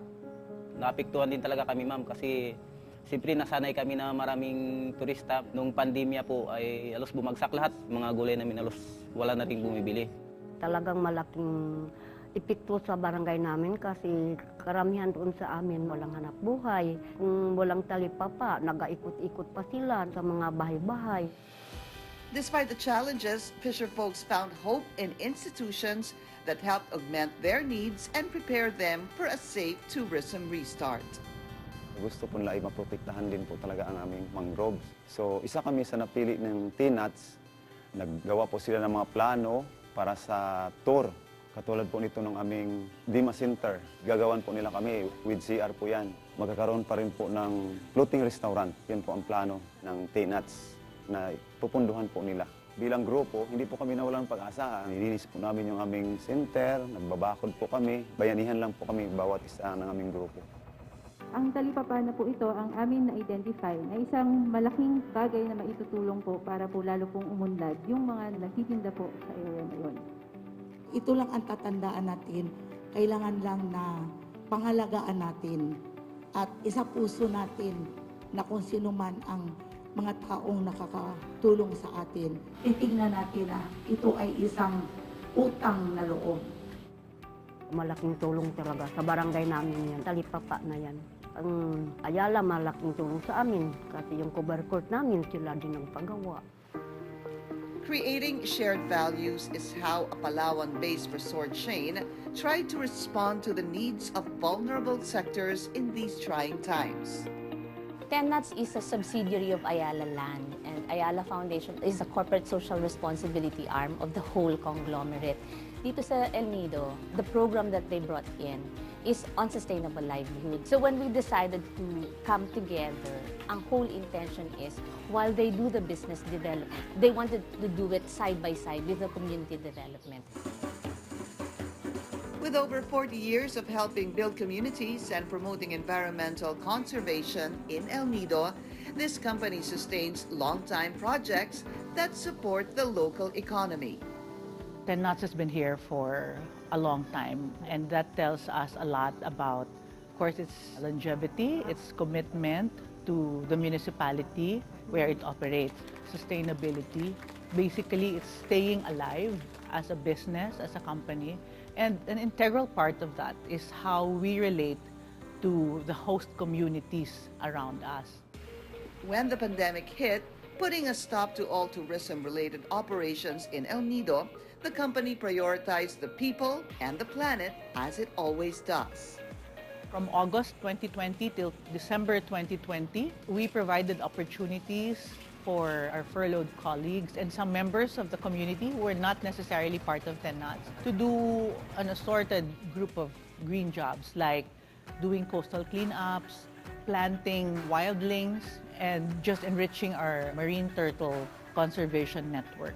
With those green jobs, we were able to provide some kind of livelihood, minimum wage. So we were able to help bridge that gap of need for a whole lot of people.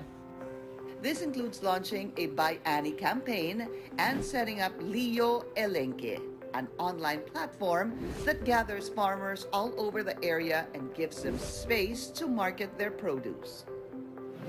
Workers in aggregate industries like transportation were also assisted during the crisis. Halos yung 120 members ng Leo Toda, lahat po nabigyan nila. Mga goods, bigas, mga karne pa nga doon. Pagbibigay karapatan na magpila po dito sa airport, sa Leo Estate, umangat po yung kita ng mga tricycle. To further provide them safety nets during the crisis, the company also improved the economic viability of housewives by giving them livelihood opportunities. Kiminanay is a group of women, mothers, from Sitio Kiminawit.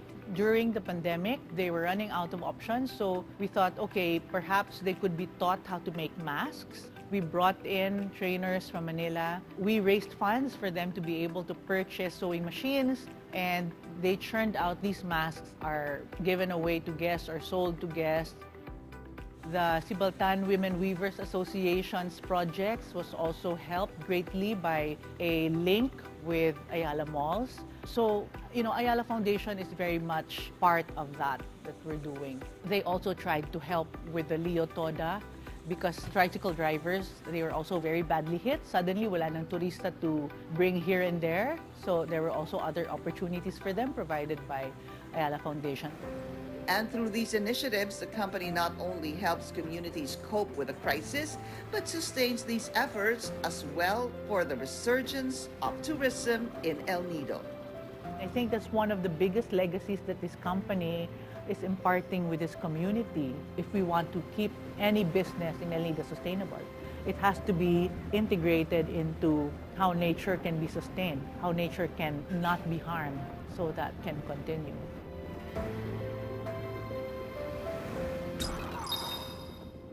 All right, thank you. Thank you also, CNN, for doing half of my job for me this afternoon. Yes, so Obviously, it's a very, very beautiful place, and I invite everyone to come and visit. But more importantly, tonight, this afternoon is about talking why that is so. And then, like I said, I'm going to speed through some of the slides because of time, but I'd like to share with you one of our secrets. It's the worst kept secret. We keep talking about it. We create shared value, and as a company, we adhere to the quadruple bottom line approach. And what that is we measure our performance against financial growth, community engagement, environmental stewardship, organizational development. For those of you who are part of a company, a corporate entity, or even just any entity that seeks to advance year in, year out, you know that measuring is a tedious thing. But the truth is, you can't manage anything that you measure, as they say. So it's all about, okay, so how much, for example, local ingredients have we taken in for this year? And then next year we have to increase it by 3%, something like that.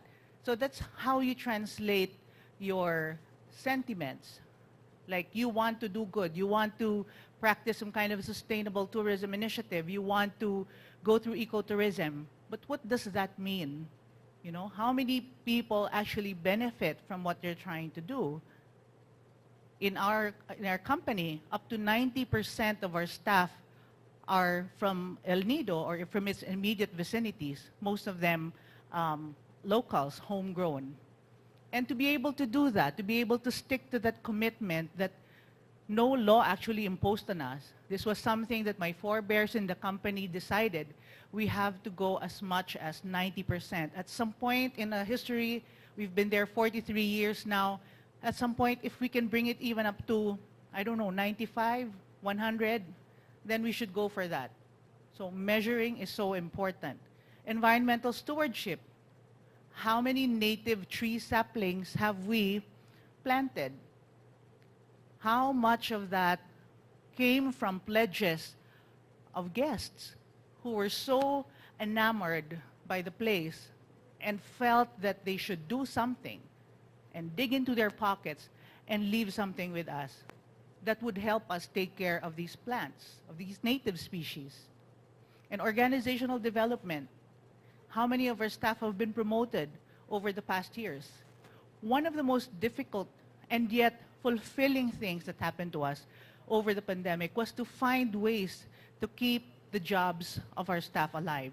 So in addition to the green jobs that we created, we also created travel bubbles, which provided opportunities for the staff to still keep coming to work, where guests could come for 4 days of the week.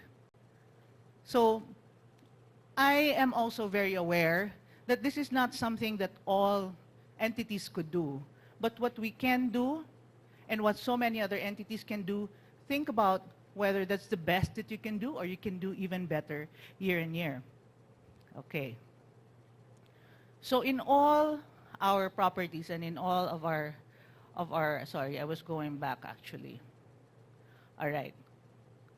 So in all of our operations, we integrate environmental education. And later you'll see why this is so important to what my main topic is, which is waste management. All our merchants, all our staff, all our guests, all our locators, they all have to go through some kind of environmental education.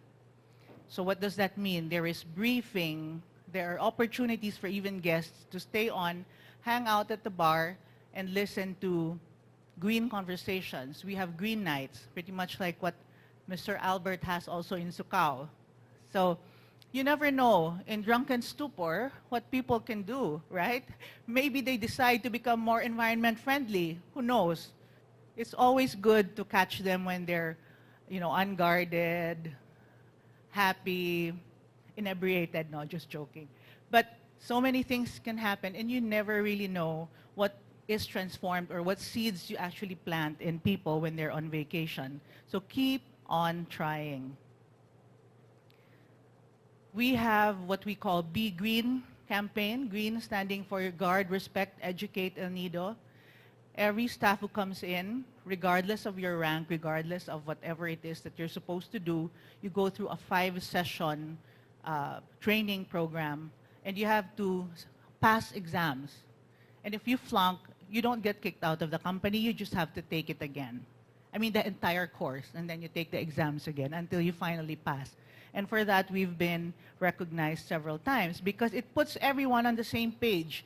No one then can say, well, I didn't know that you're not supposed to dump, toxic chemicals into the toilet because that will mess up the STP. There is no excuse. Everyone has to know.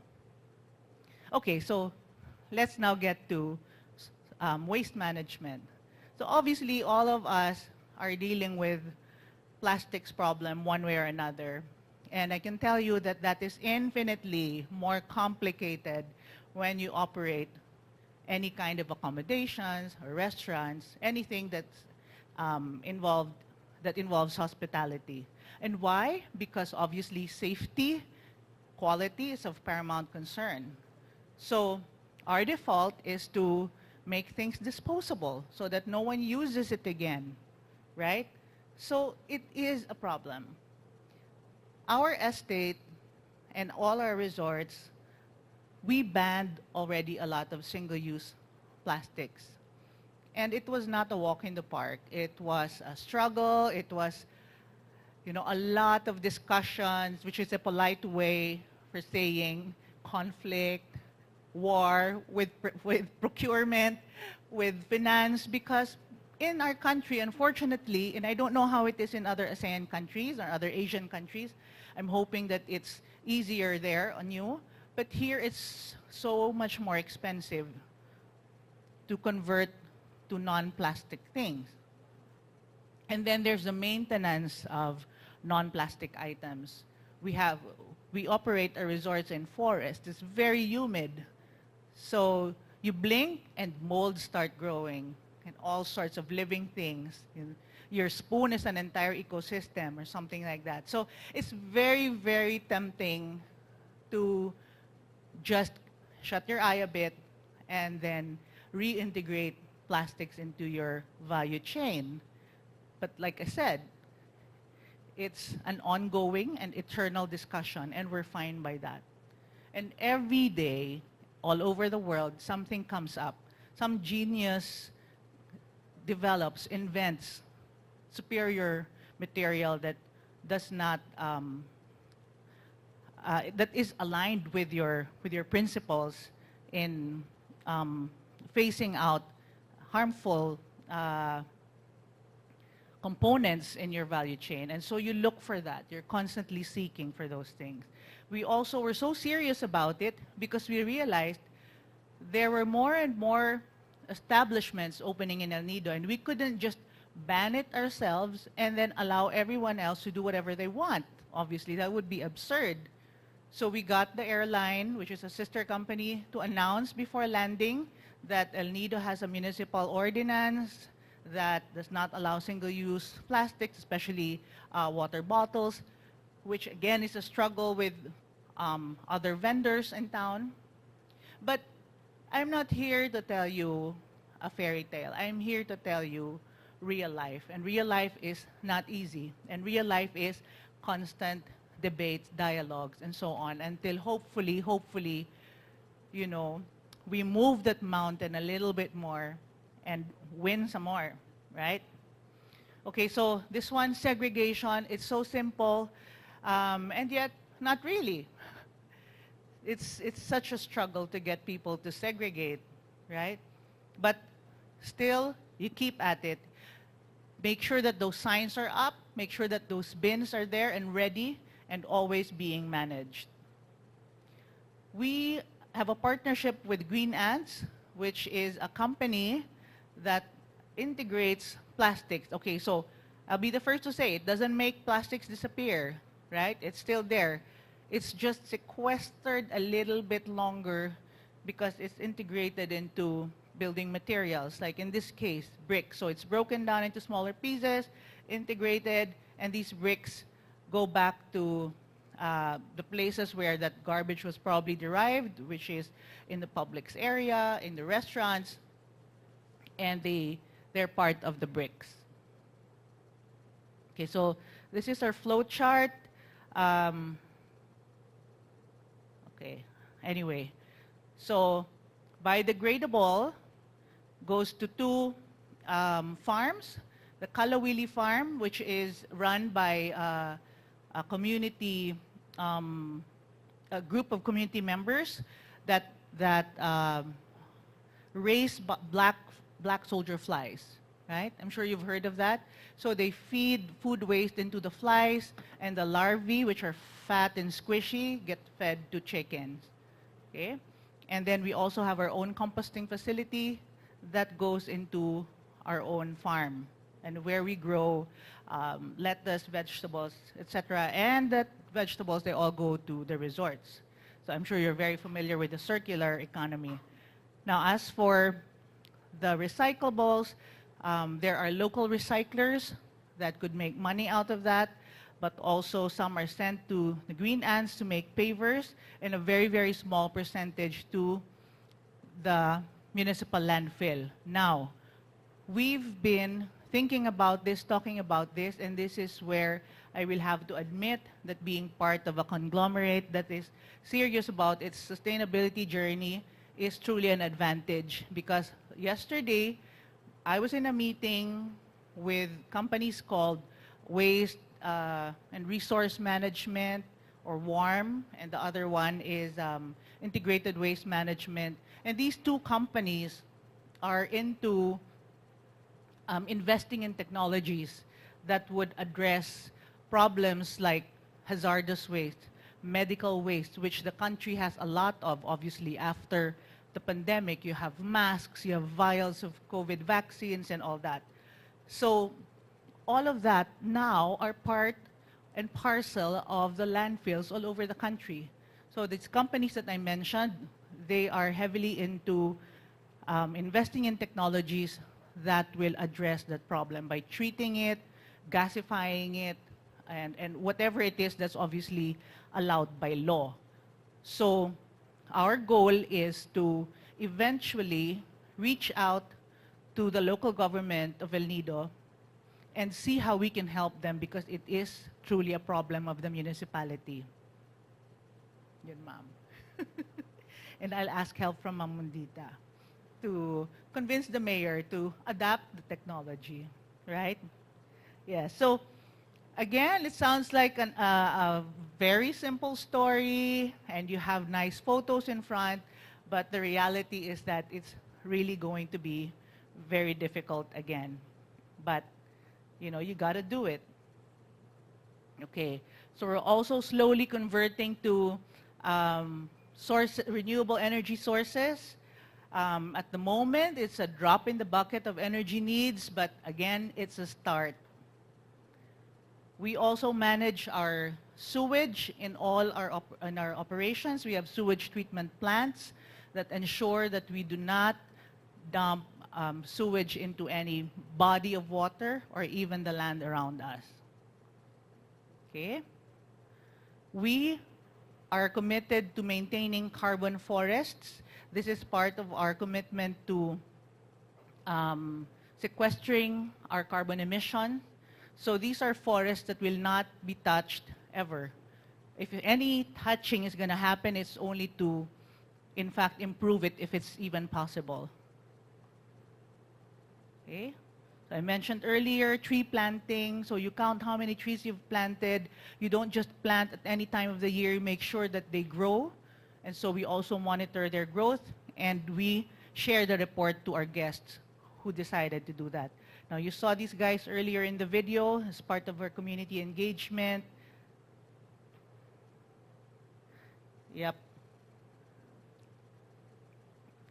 Now, a little bit on biodiversity as well. So we have sustainable menu guidelines. When you go to El Nido, people get disappointed because we don't serve lobsters at our resorts. We don't serve red groupers at our resorts. And that's because repeatedly we have conducted studies, and we have found out that these are next to extinction locally. Yes, it could happen. You could be right there in the middle of the sea, and certain species are disappearing without you knowing it. right? They're over-harvested. So people complain, they go there, I want to eat my lobster. Go to Maine. They have lots, bigger, right? Because you know how to catch lobsters, do you? You dive, and then it's there, it's stuck in the crevice, and you coax it, and you pound the corals because you're running out of breath and you want to deliver the lobster. So in the wake of your fantastic lobster is coral rubble. And I hope I discouraged you from eating lobster caught in the wild. That's the desired effect. Of course, we all know we don't want to eat shark fin soup, mameng, or Napoleon Ross, etc., etc. Okay, so we also do a lot of wildlife management, and this is related to waste management because obviously you don't want plastics lying around. They will get into the stomach of some unsuspecting wildlife. We are the only sea turtle friendly enterprise as far as I know. We've had to change our light bulbs so that turtle hatchlings don't get lost at night when they emerge from the beach. There. So we have a sea turtle conservation program, and we also monitor. You know, we don't just count the living hatchlings. We also, and you'll appreciate this, ma'am, I know. We also take a look at the eggs and how many of them actually hatched, how many of them are pipped, how many of them are rotten, and so on. We want to know if the heating of the beaches have an impact on that. Our current study monitors the temperature of the nests, turtle nests, because as those of you who have worked in turtle conservation, you know that the high temperatures will yield females, right? So we don't want an all-female turtle band. We need some males too. So how do we do that? How do we know for sure?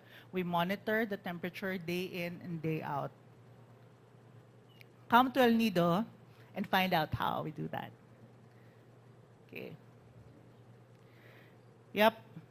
So we also announce nest adoption. So for 800 pesos, which we give to people who find the nests along the beach, you have security guards, fishermen, you know, anyone who wakes up really early in the morning and they see the turtle crawl, right? We look for the nest. We transfer the eggs because thanks to sea level rise, climate change, etc., we see that storm surges, wave surges are getting more and more inland, and the likelihood of the eggs getting inundated by seawater is higher and higher each year. So we transfer them to a hatchery, and as soon as they hatch, where they exhibit frenzy, we release them. We don't do head starting, meaning we don't grow them to a size that they're big enough, we think, and release them, because that actually is a point where they're no longer strong. You think that they're bigger, they're stronger. No, they don't have the ability to fend for themselves in the wild. So release them. I know it's so painful when you see birds, when you see crabs, monitor lizards, but that's nature. Let's not get in the way as much as we can. Yeah. So we work with a lot of communities, and we hope that they also imbibe, embrace what we're trying to do. And like I said, we've been there 43 years, so I guess that says a little bit about the seriousness and the level of success and the level of acceptance that the communities have exhibited towards us. So what makes it a great experience? It makes storytellers out of people. After a while, you don't anymore need to talk about yourself so much. Others will do that for you. And so, yeah, and so that's what I'm trying to do. I'm hoping that you would go out there and tell other people, come, join me in my next trip to El Nido. Thank you.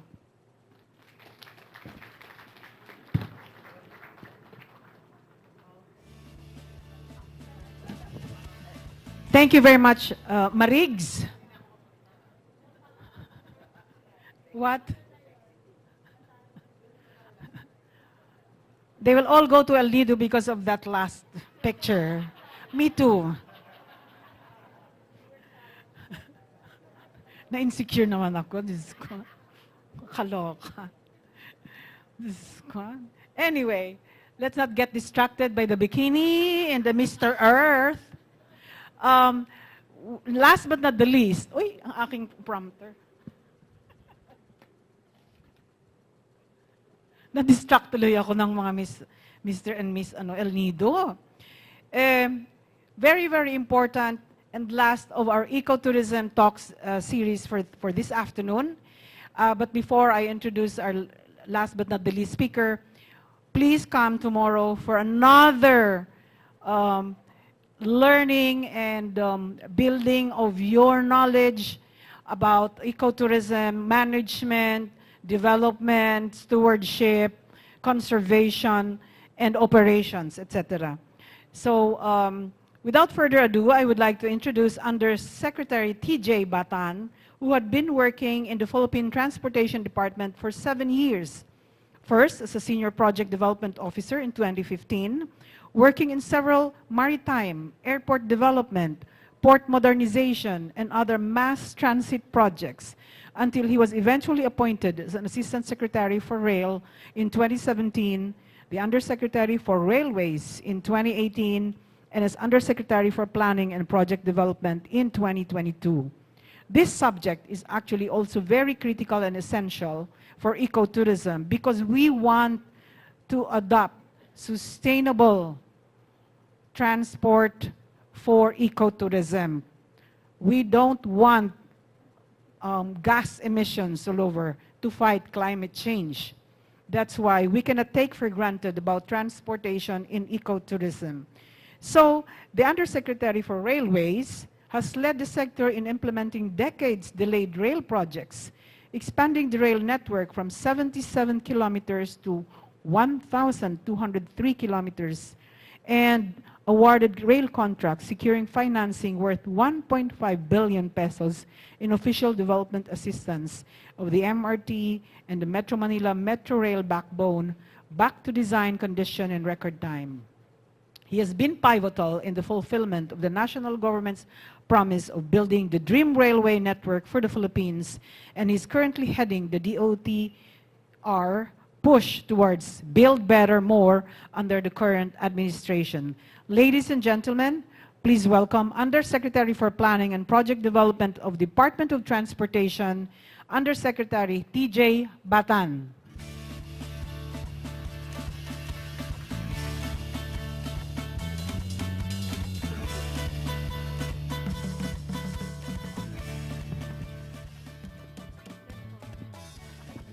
Yes, hello, good afternoon. It's very difficult to speak last in anything because everyone just wants to take a rest and call it a day. But I'll try to keep your attention as much as I can. I guess one thing to show that the Department of Transportation really takes seriously ecotourism is that yesterday my boss was here. Secretary Jimmy Bautista was here together with Secretary Frasco when this forum opened. And now we're here again.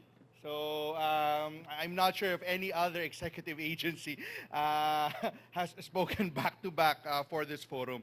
So it was mentioned earlier that transportation is very important in ecotourism. And I guess that's very clearly so because number one, I mean, if you talk about tourism, you don't get anywhere unless you board a plane, a bus, any form of transport, a ship, and also transportation and tourism.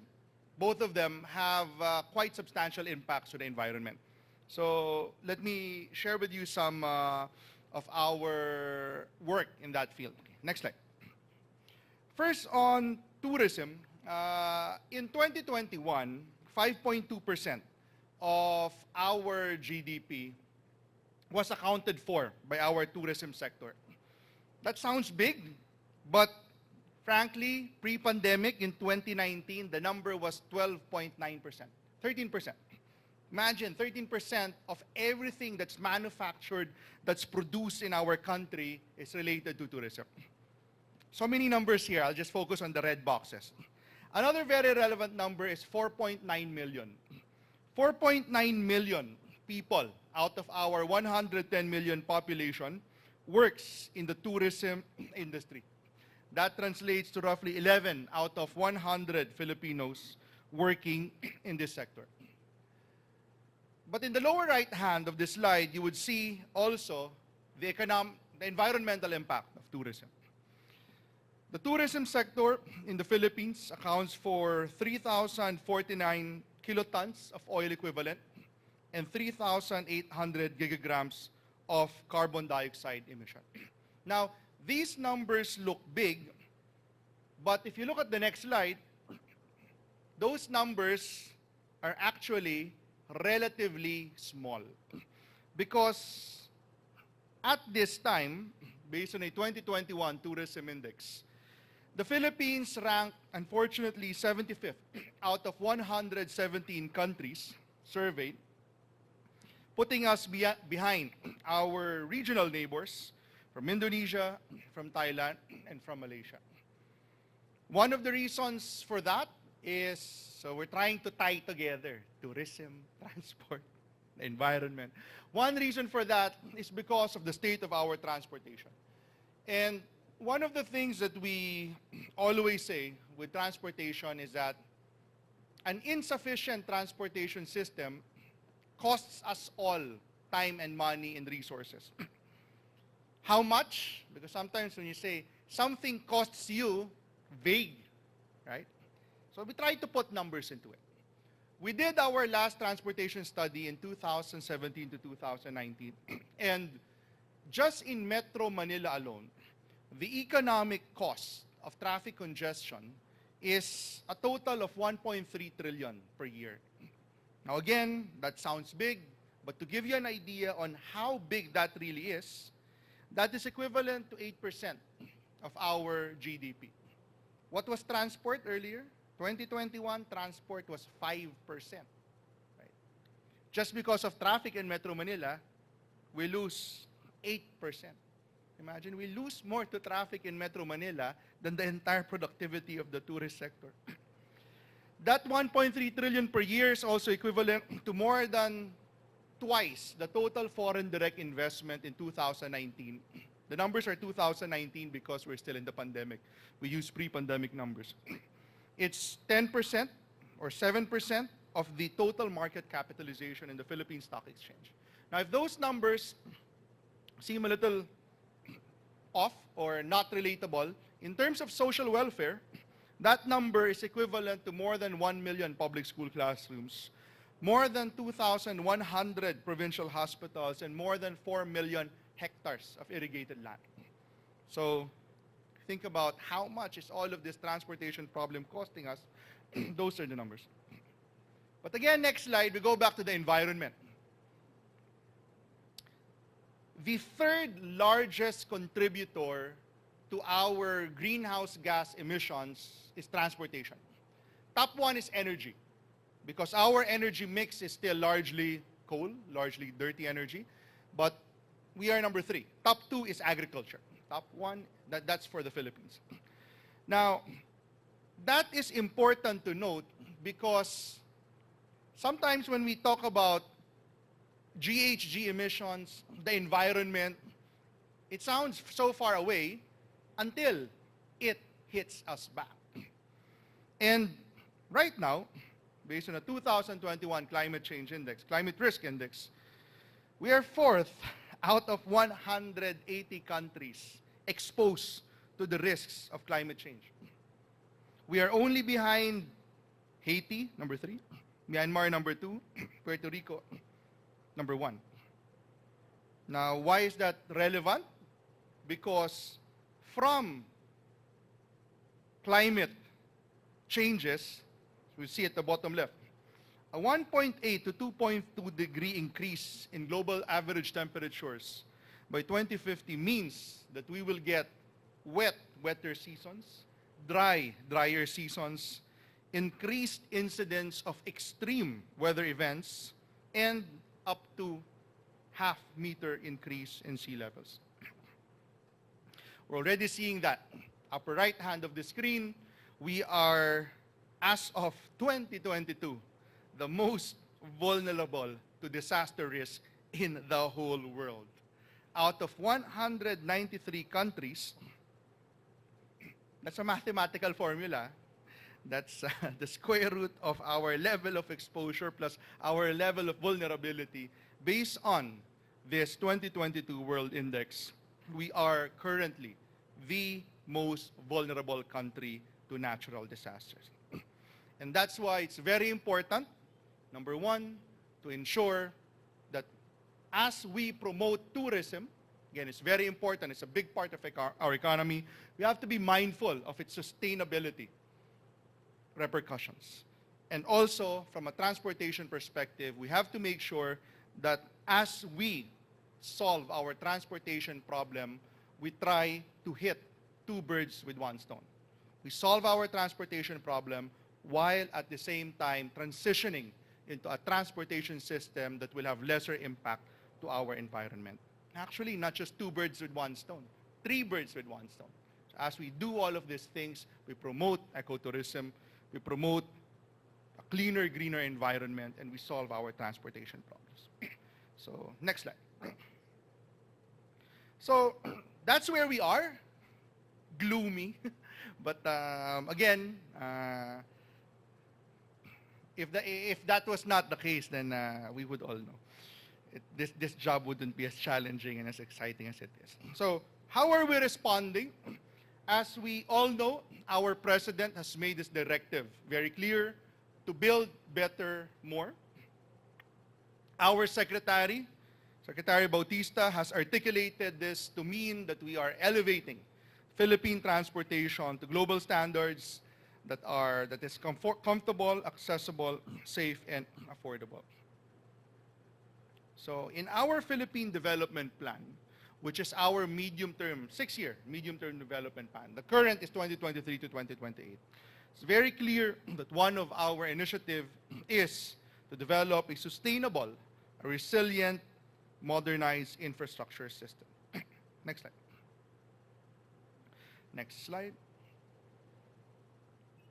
For those who may not be aware, the Department of Transportation operates on 4 sectors. So we have our 4 verticals, as we sometimes refer to it.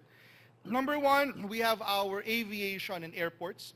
Number 2, our maritime and seaports. Number 3, our railways. And number 4, our road sector. All of which, again, are very relevant to both our environmental and our tourism advocacies in the government. So we will build better. So I forgot to say. Our battle cry now is build better more. So you hear that a lot, right? Build better more. It begs the question, if you're saying that you're going to build better more, it begs the question, how are you building better? And one of our answers to that, we are building better, and it's the bottom part of the screen, by making sure that we are delivering across 3 different pipelines. Number 1, we are making sure that we continue and that we finish the projects that were started before this government. Number 2, we are working triple time to make sure that we start and we finish new projects within this government. And number 3, we will consciously work on starting projects, doing as much of them as we can, even if we will not finish them in this government, and even if we will pass them on to the next administration. So, one of the answers to that question, build better more. How are you building better? This is one of our answers. Next slide.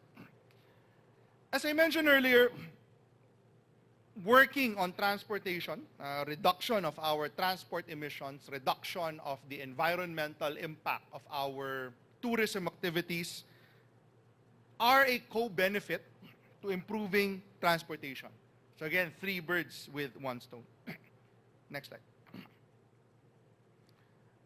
In 2015, 2016, the world came together, COP21 in Paris, where we signed up to the Paris agreements, where we committed to reduce our GHG emissions by 2030 down by 75%. The largest contributor to that promise to reduce GHG emissions is the environmental sector. Second is the transportation sector. So, again, build better more. When you say build better more, what's the more, right? What are the projects of the department?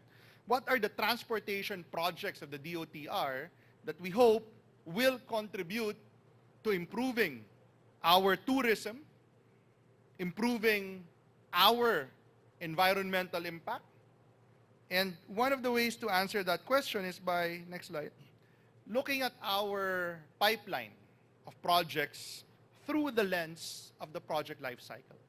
So, when you talk about our projects, we talk about projects that span years. And these projects go through, well, number one, what we refer to as the pre-investment approval or the planning stage, the project development stage, which is what I am primarily in charge of now. So, some of you may have heard of the feasibility studies, project development, project preparation. Just to give you an idea, it takes 24 to 28 months to do a feasibility study for a subway. It takes 12 to 18 months to do a feasibility study for an elevated railway. It takes 9 to 12 months to do a feasibility study for an international airport, like what we're doing for fixing NAIA. So this phase one is time-consuming. People don't realize. And what this ends up into is what we refer to as investment approval. Sometimes people think that when we make investments, we just close our eyes, let's throw the dice, or let's spin the bottle, or let's put a railway here, let's put an airport there. Doesn't work that way. There are very, very well set up mechanisms and institutions in government that check and balances that we have to make sure we pass through before we can make an investment. For those of you who work in the corporate field, for example, whenever you want to invest in something new, let's say, for example, LEO, El Nido Resorts. If you want to invest in a new sewage treatment plant, for example, then probably you would have to go through the investment committee of your board. You have to go through your board of directors. You have to go through, if you're going to borrow the money, you have to make sure that your lenders believe you, that it's a financially viable investment. We go through exactly the same thing. People don't realize there's so many steps, there's so many approvals that we have to do in government to make big, and when I say big projects, I don't refer to, in the last 6 years, we awarded, for example, 42 railway contracts with an average contract size of 20 billion apiece. When we talk about one contract in the DOTR, we're talking about 20 billion peso average contracts. And for you to get an investment approval for that, much more for you to get financing for that, because we are mostly financed from official development assistance, from our Japanese partners, from the Asian Development Bank, from China, from France, from the World Bank, from wherever, the levels of scrutiny and diligence that we have to go through is very interesting. So that's phase one. Now, what brings you from phase one to phase two? You do your project preparation well. I always say, do your project preparation well, we can find you money anywhere. But you have to know how to do project preparation properly. Because if you don't do project preparation, you cannot cross from phase one to phase two. You don't get your investment approval. So we have our NEDA board, we have our investment committee, and you don't get financing. So you'll never get, you won't even get 100 million from an ODA lender unless you have a well-packaged project. Then you move to phase two, investment approved. Okay, we have a go. Okay, you can do this project. But there's, again, 12 to 24 months of pre-construction activities. What does that mean? When you get your investment approval, when you get your financing, number one, you still have to design what you have to build. Number two, you have to still procure. So you still have to find the contractor who will build the thing. And number 3, you will still have to do your right-of-way acquisition, as we have done very extensively together with with Ma'am in Cavite. So phase 2, we go through that design, procurement, right-of-way, then we finally start construction. So then after construction, of course, we become operational. Now, next slide.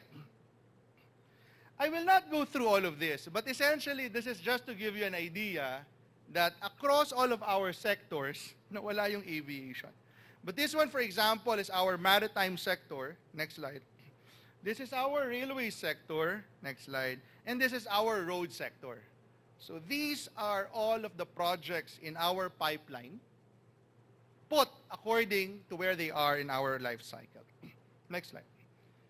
You might have noticed that in the middle of that circle, there is a number 5, which we refer to as our thematic initiatives. So our thematic initiatives are our programs, our projects that are not specific to one sector. So very relevant to us today. Number 1 would be tourism. Number 2 would be transit-oriented developments, digitalization of tourism. So you get the point. So next slide. Again, I mentioned earlier that whenever you hear build better, more, it begs the question of how are we building better? And essentially, these are our answers. Yeah, I don't think I will go through this today, but yeah, sige. Next slide na lang tayo. Maybe for a different audience. Sige, next slide. This one I just want to comment on because if you want to build more, you better know how to pay for everything, right? I mean, if you say that you want to build more but you don't have an idea how to build for everything, you're just pulling people's legs. You're just imagining things unless you know how to pay for things. And one of our answer, again, to that, how are you building better, is by broadening and diversifying our funding strategy. Right now, 2/3 of our entire pipeline is being financed from official development assistance. And that official development assistance is currently coming from only 3 ODA partners. 99% of our ODA pipeline is coming from Japan, from the Asian Development Bank, and from China. So from this comes our diversification strategy, which is one, to diversify more into public-private partnerships, meaning we mobilize more private sector capital. And number 2, diversifying our ODA partners by, you'll see that later on in the slide. Next slide.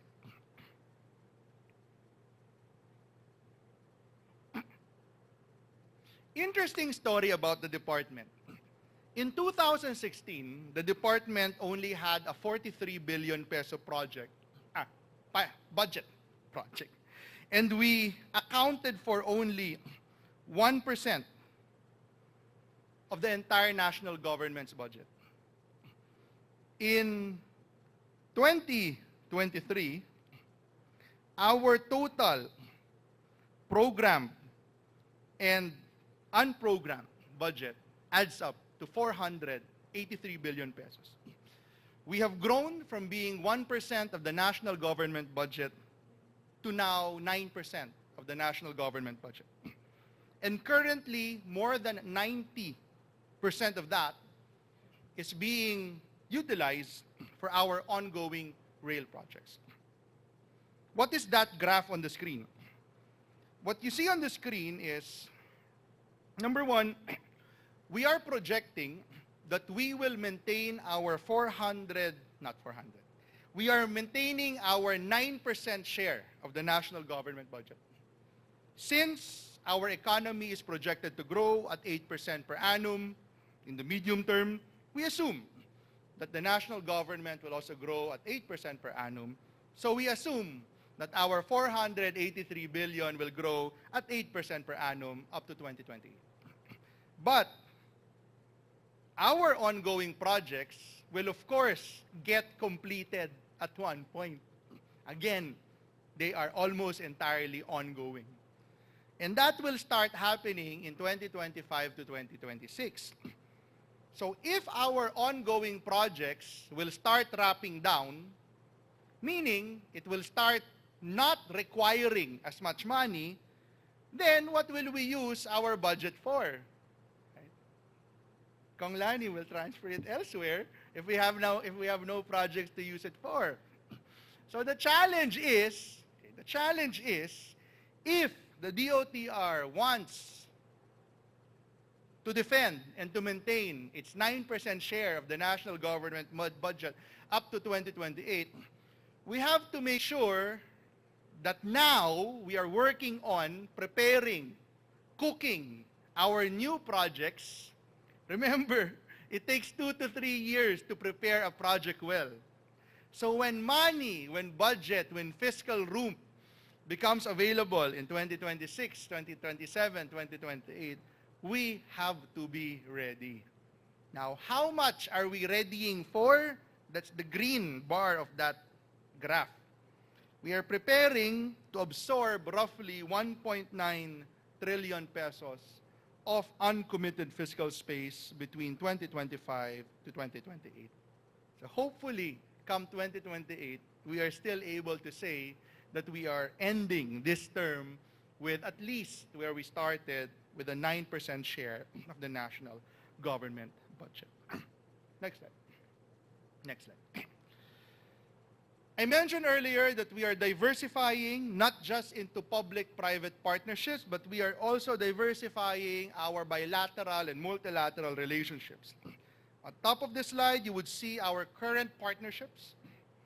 Again, our largest partner now is Japan, followed by the Asian Development Bank, followed by China, and very small from everyone else. But we're currently engaging at least a dozen new development partners, bottom part of that screen, and as part of the strategy of making sure that what we want to build, again, build more, right, is matched by sufficient financing, sufficient money, sufficient funding. Next slide. Next slide. One of the things that the department is very proud of is our ESG capabilities, environmental, social, and governance. For those of you who might have encountered this elsewhere, sometimes ESG compliance is seen as a burden, is seen as a checklist that is checked off for compliance purposes. In the department, we see it another way. We see ESG compliance, number one, as an implementation strategy, and number two, as a financing strategy. Why is that? We see it as an implementation strategy because in our experience, if you take your environmental preparation, risk identification, mitigation, monitoring seriously, then the risk of environmental issues, stakeholders, concerns, pushing back or hitting back on the project is substantially reduced. To date, in the last 6 years, we have not encountered a single environmental related risk materializing, and we attribute that to our seriousness in taking this ESG compliance to heart. Social responsibility is something that we also take seriously. Our development partners are very conscious of this as well because of goodwill. Interestingly, after handing over 2.5 million square meters of land in the last 6 years, we have not had to do a single forced demolition. And 80% of all of the land that we acquired were acquired voluntarily. So again, maybe we were lucky, but maybe it's because of how seriously we take ESG compliance. And that's why I say it's an implementation tool, because it makes implementing projects smoother, faster. but it's also a financing tool because a lot of the resources that we tap into, a lot of the funding, financing partners that we work with will not work with us unless we satisfy them of our ESG capabilities. And that's why we say that it is also a financing tool. The climate, the green finance space globally is so crowded. If you know how to prepare your projects well, you will not, as I said earlier, you will not run out of funding sources to tap. Next, I will not go specifically into all of this. You removed it already. Okay, let's just go into this. So, again, other environmental initiatives relevant that we would like to mention. Which one do I want to go? Number one, we're upper left.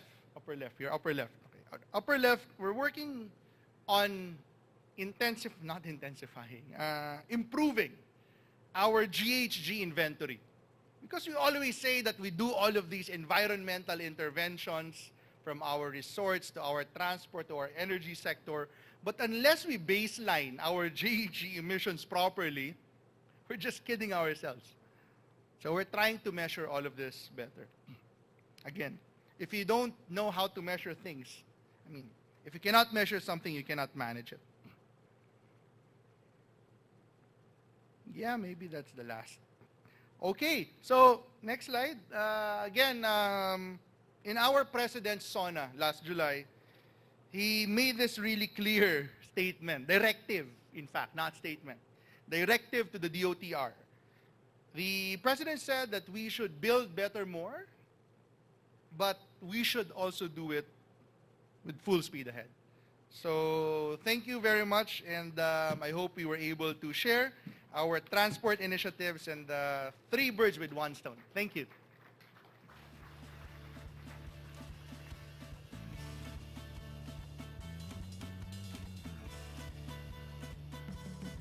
Thank you very much, Undersecretary TJ. Now we will have some kind of synthesis of all the topics now. We really appreciate your presentation about the sustainable transport plans of this administration. But more than ever, we would also like to see your build better, more clean, environmental friendly, and socially acceptable also, and considerate to our communities, the transportation system in the Philippines. We really look forward to that. So are we ready with the synthesis? In the meantime, we would like to ask our guest speakers in this last session to please have like a photo opportunity. Director Dr. Mundita Lim, Undersecretary TJ, our panelists from Indonesia, are they still here? Panelists from Indonesia? No more? Okay.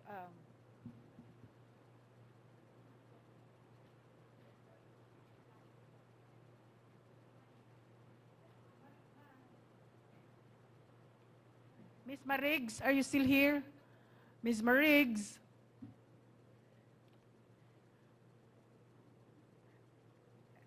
Okay, well, we're preparing the synthesis. Let's have the last photo up.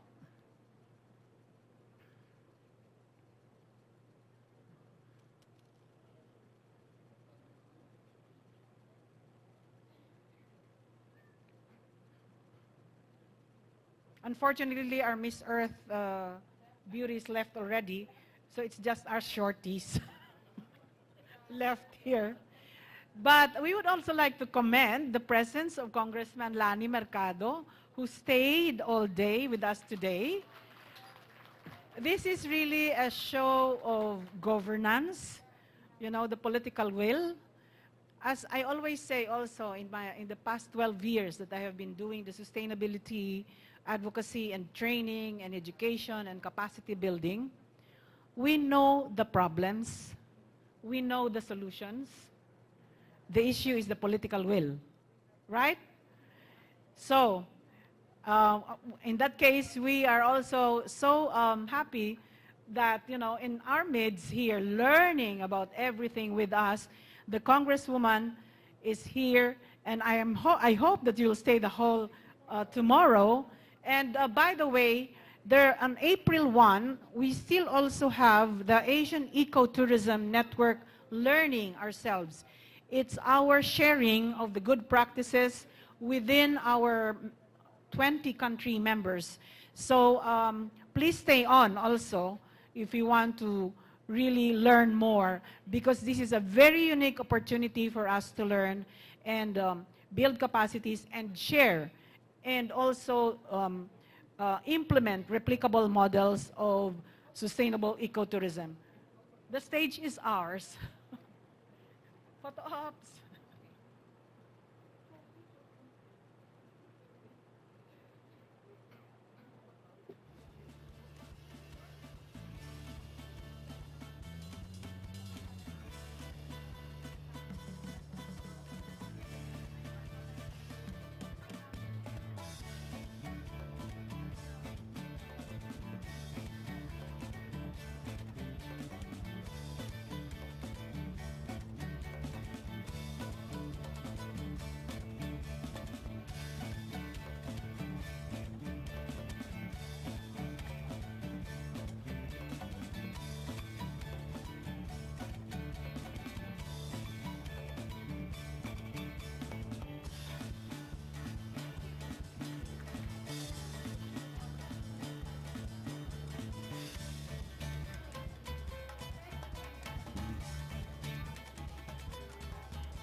Session 2 speakers, so, because I left for another call, you know, I didn't ask you to take a photo.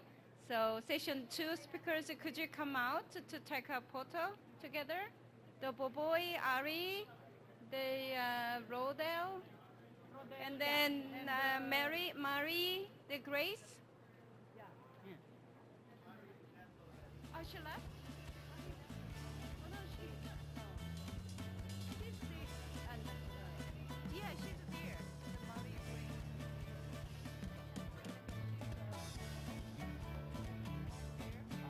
Yeah. Oh, no.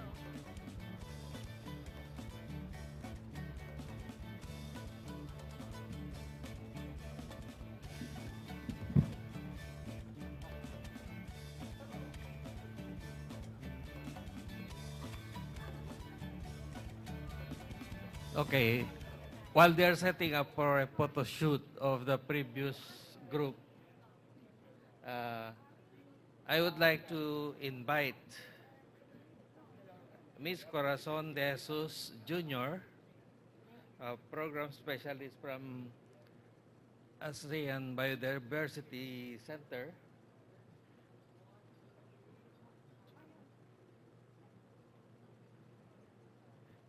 She will present a synthesis of the proceedings today. It's just about 5 minutes, so you can take it home with you.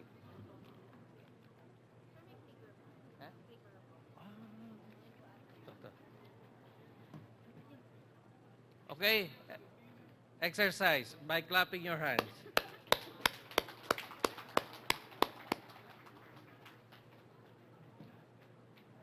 Thank you very much, Sir Jojo. I don't want to keep you any further, so I will stick to the 5 minutes.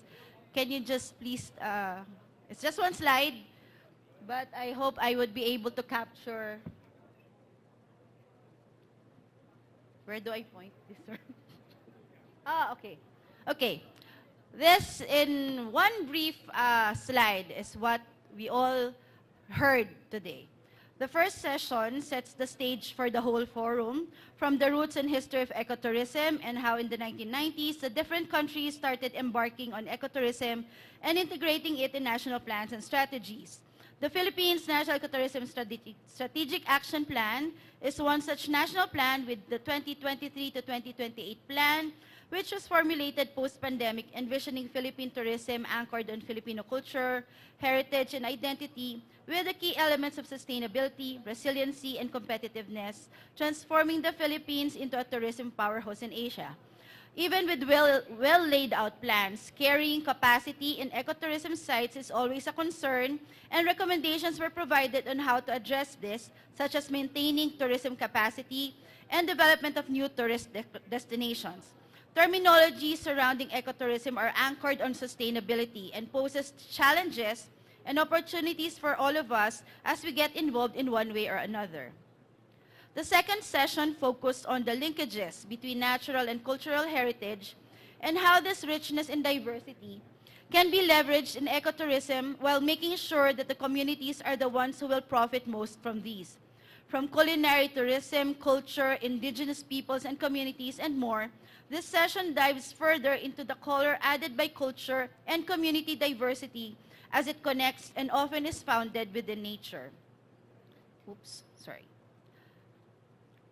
The third session on environment and ecotourism gives us the conservation dimension of ecotourism, the consciousness and awareness that ecotourism is anchored and affected by the environment.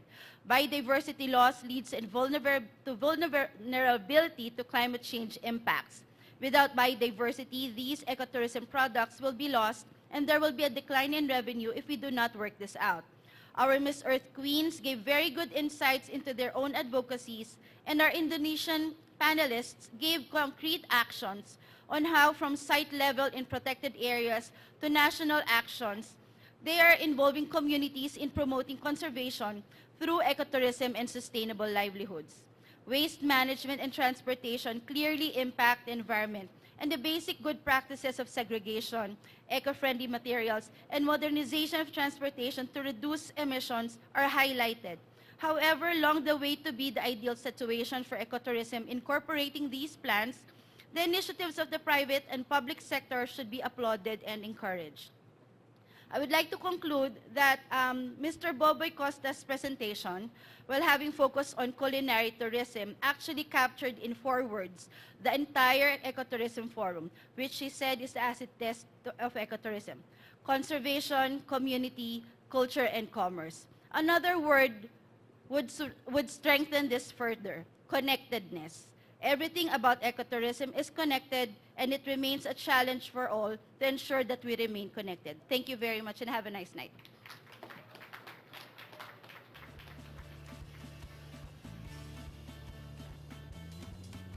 Thank you very much for that very comprehensive synthesis. Okay, so tomorrow, today we were somewhat frustrated waiting for some of you. That's why we got so delayed. Anyway, tomorrow we adjusted the time. We'll start exactly at 9 o'clock. Please be here by 8:50 so we can be on time. After you take around the booths tomorrow morning, please come 10 minutes before time, because tomorrow's sessions are quite important. Today we talk about the concept of ecotourism, the principles, some best practices of biodiversity preservation. But tomorrow we'll be talking more about the business side, how we can make money out of ecotourism, what skills are needed, and how do we monitor performance, things like that. So it's very important and very interesting. So I hope you'll be here on time so we can have a very lively discussion. Thank you very much, and I hope you have a wonderful night. Thank you very much, Susan, for the very good session. By the way, you have to register again, sign the attendance, especially for those of you who are funded by a sponsored. Your attendance is needed. They'll ask for they'll ask for the list of participants daily. So please proceed to the other room and sign the attendance tomorrow.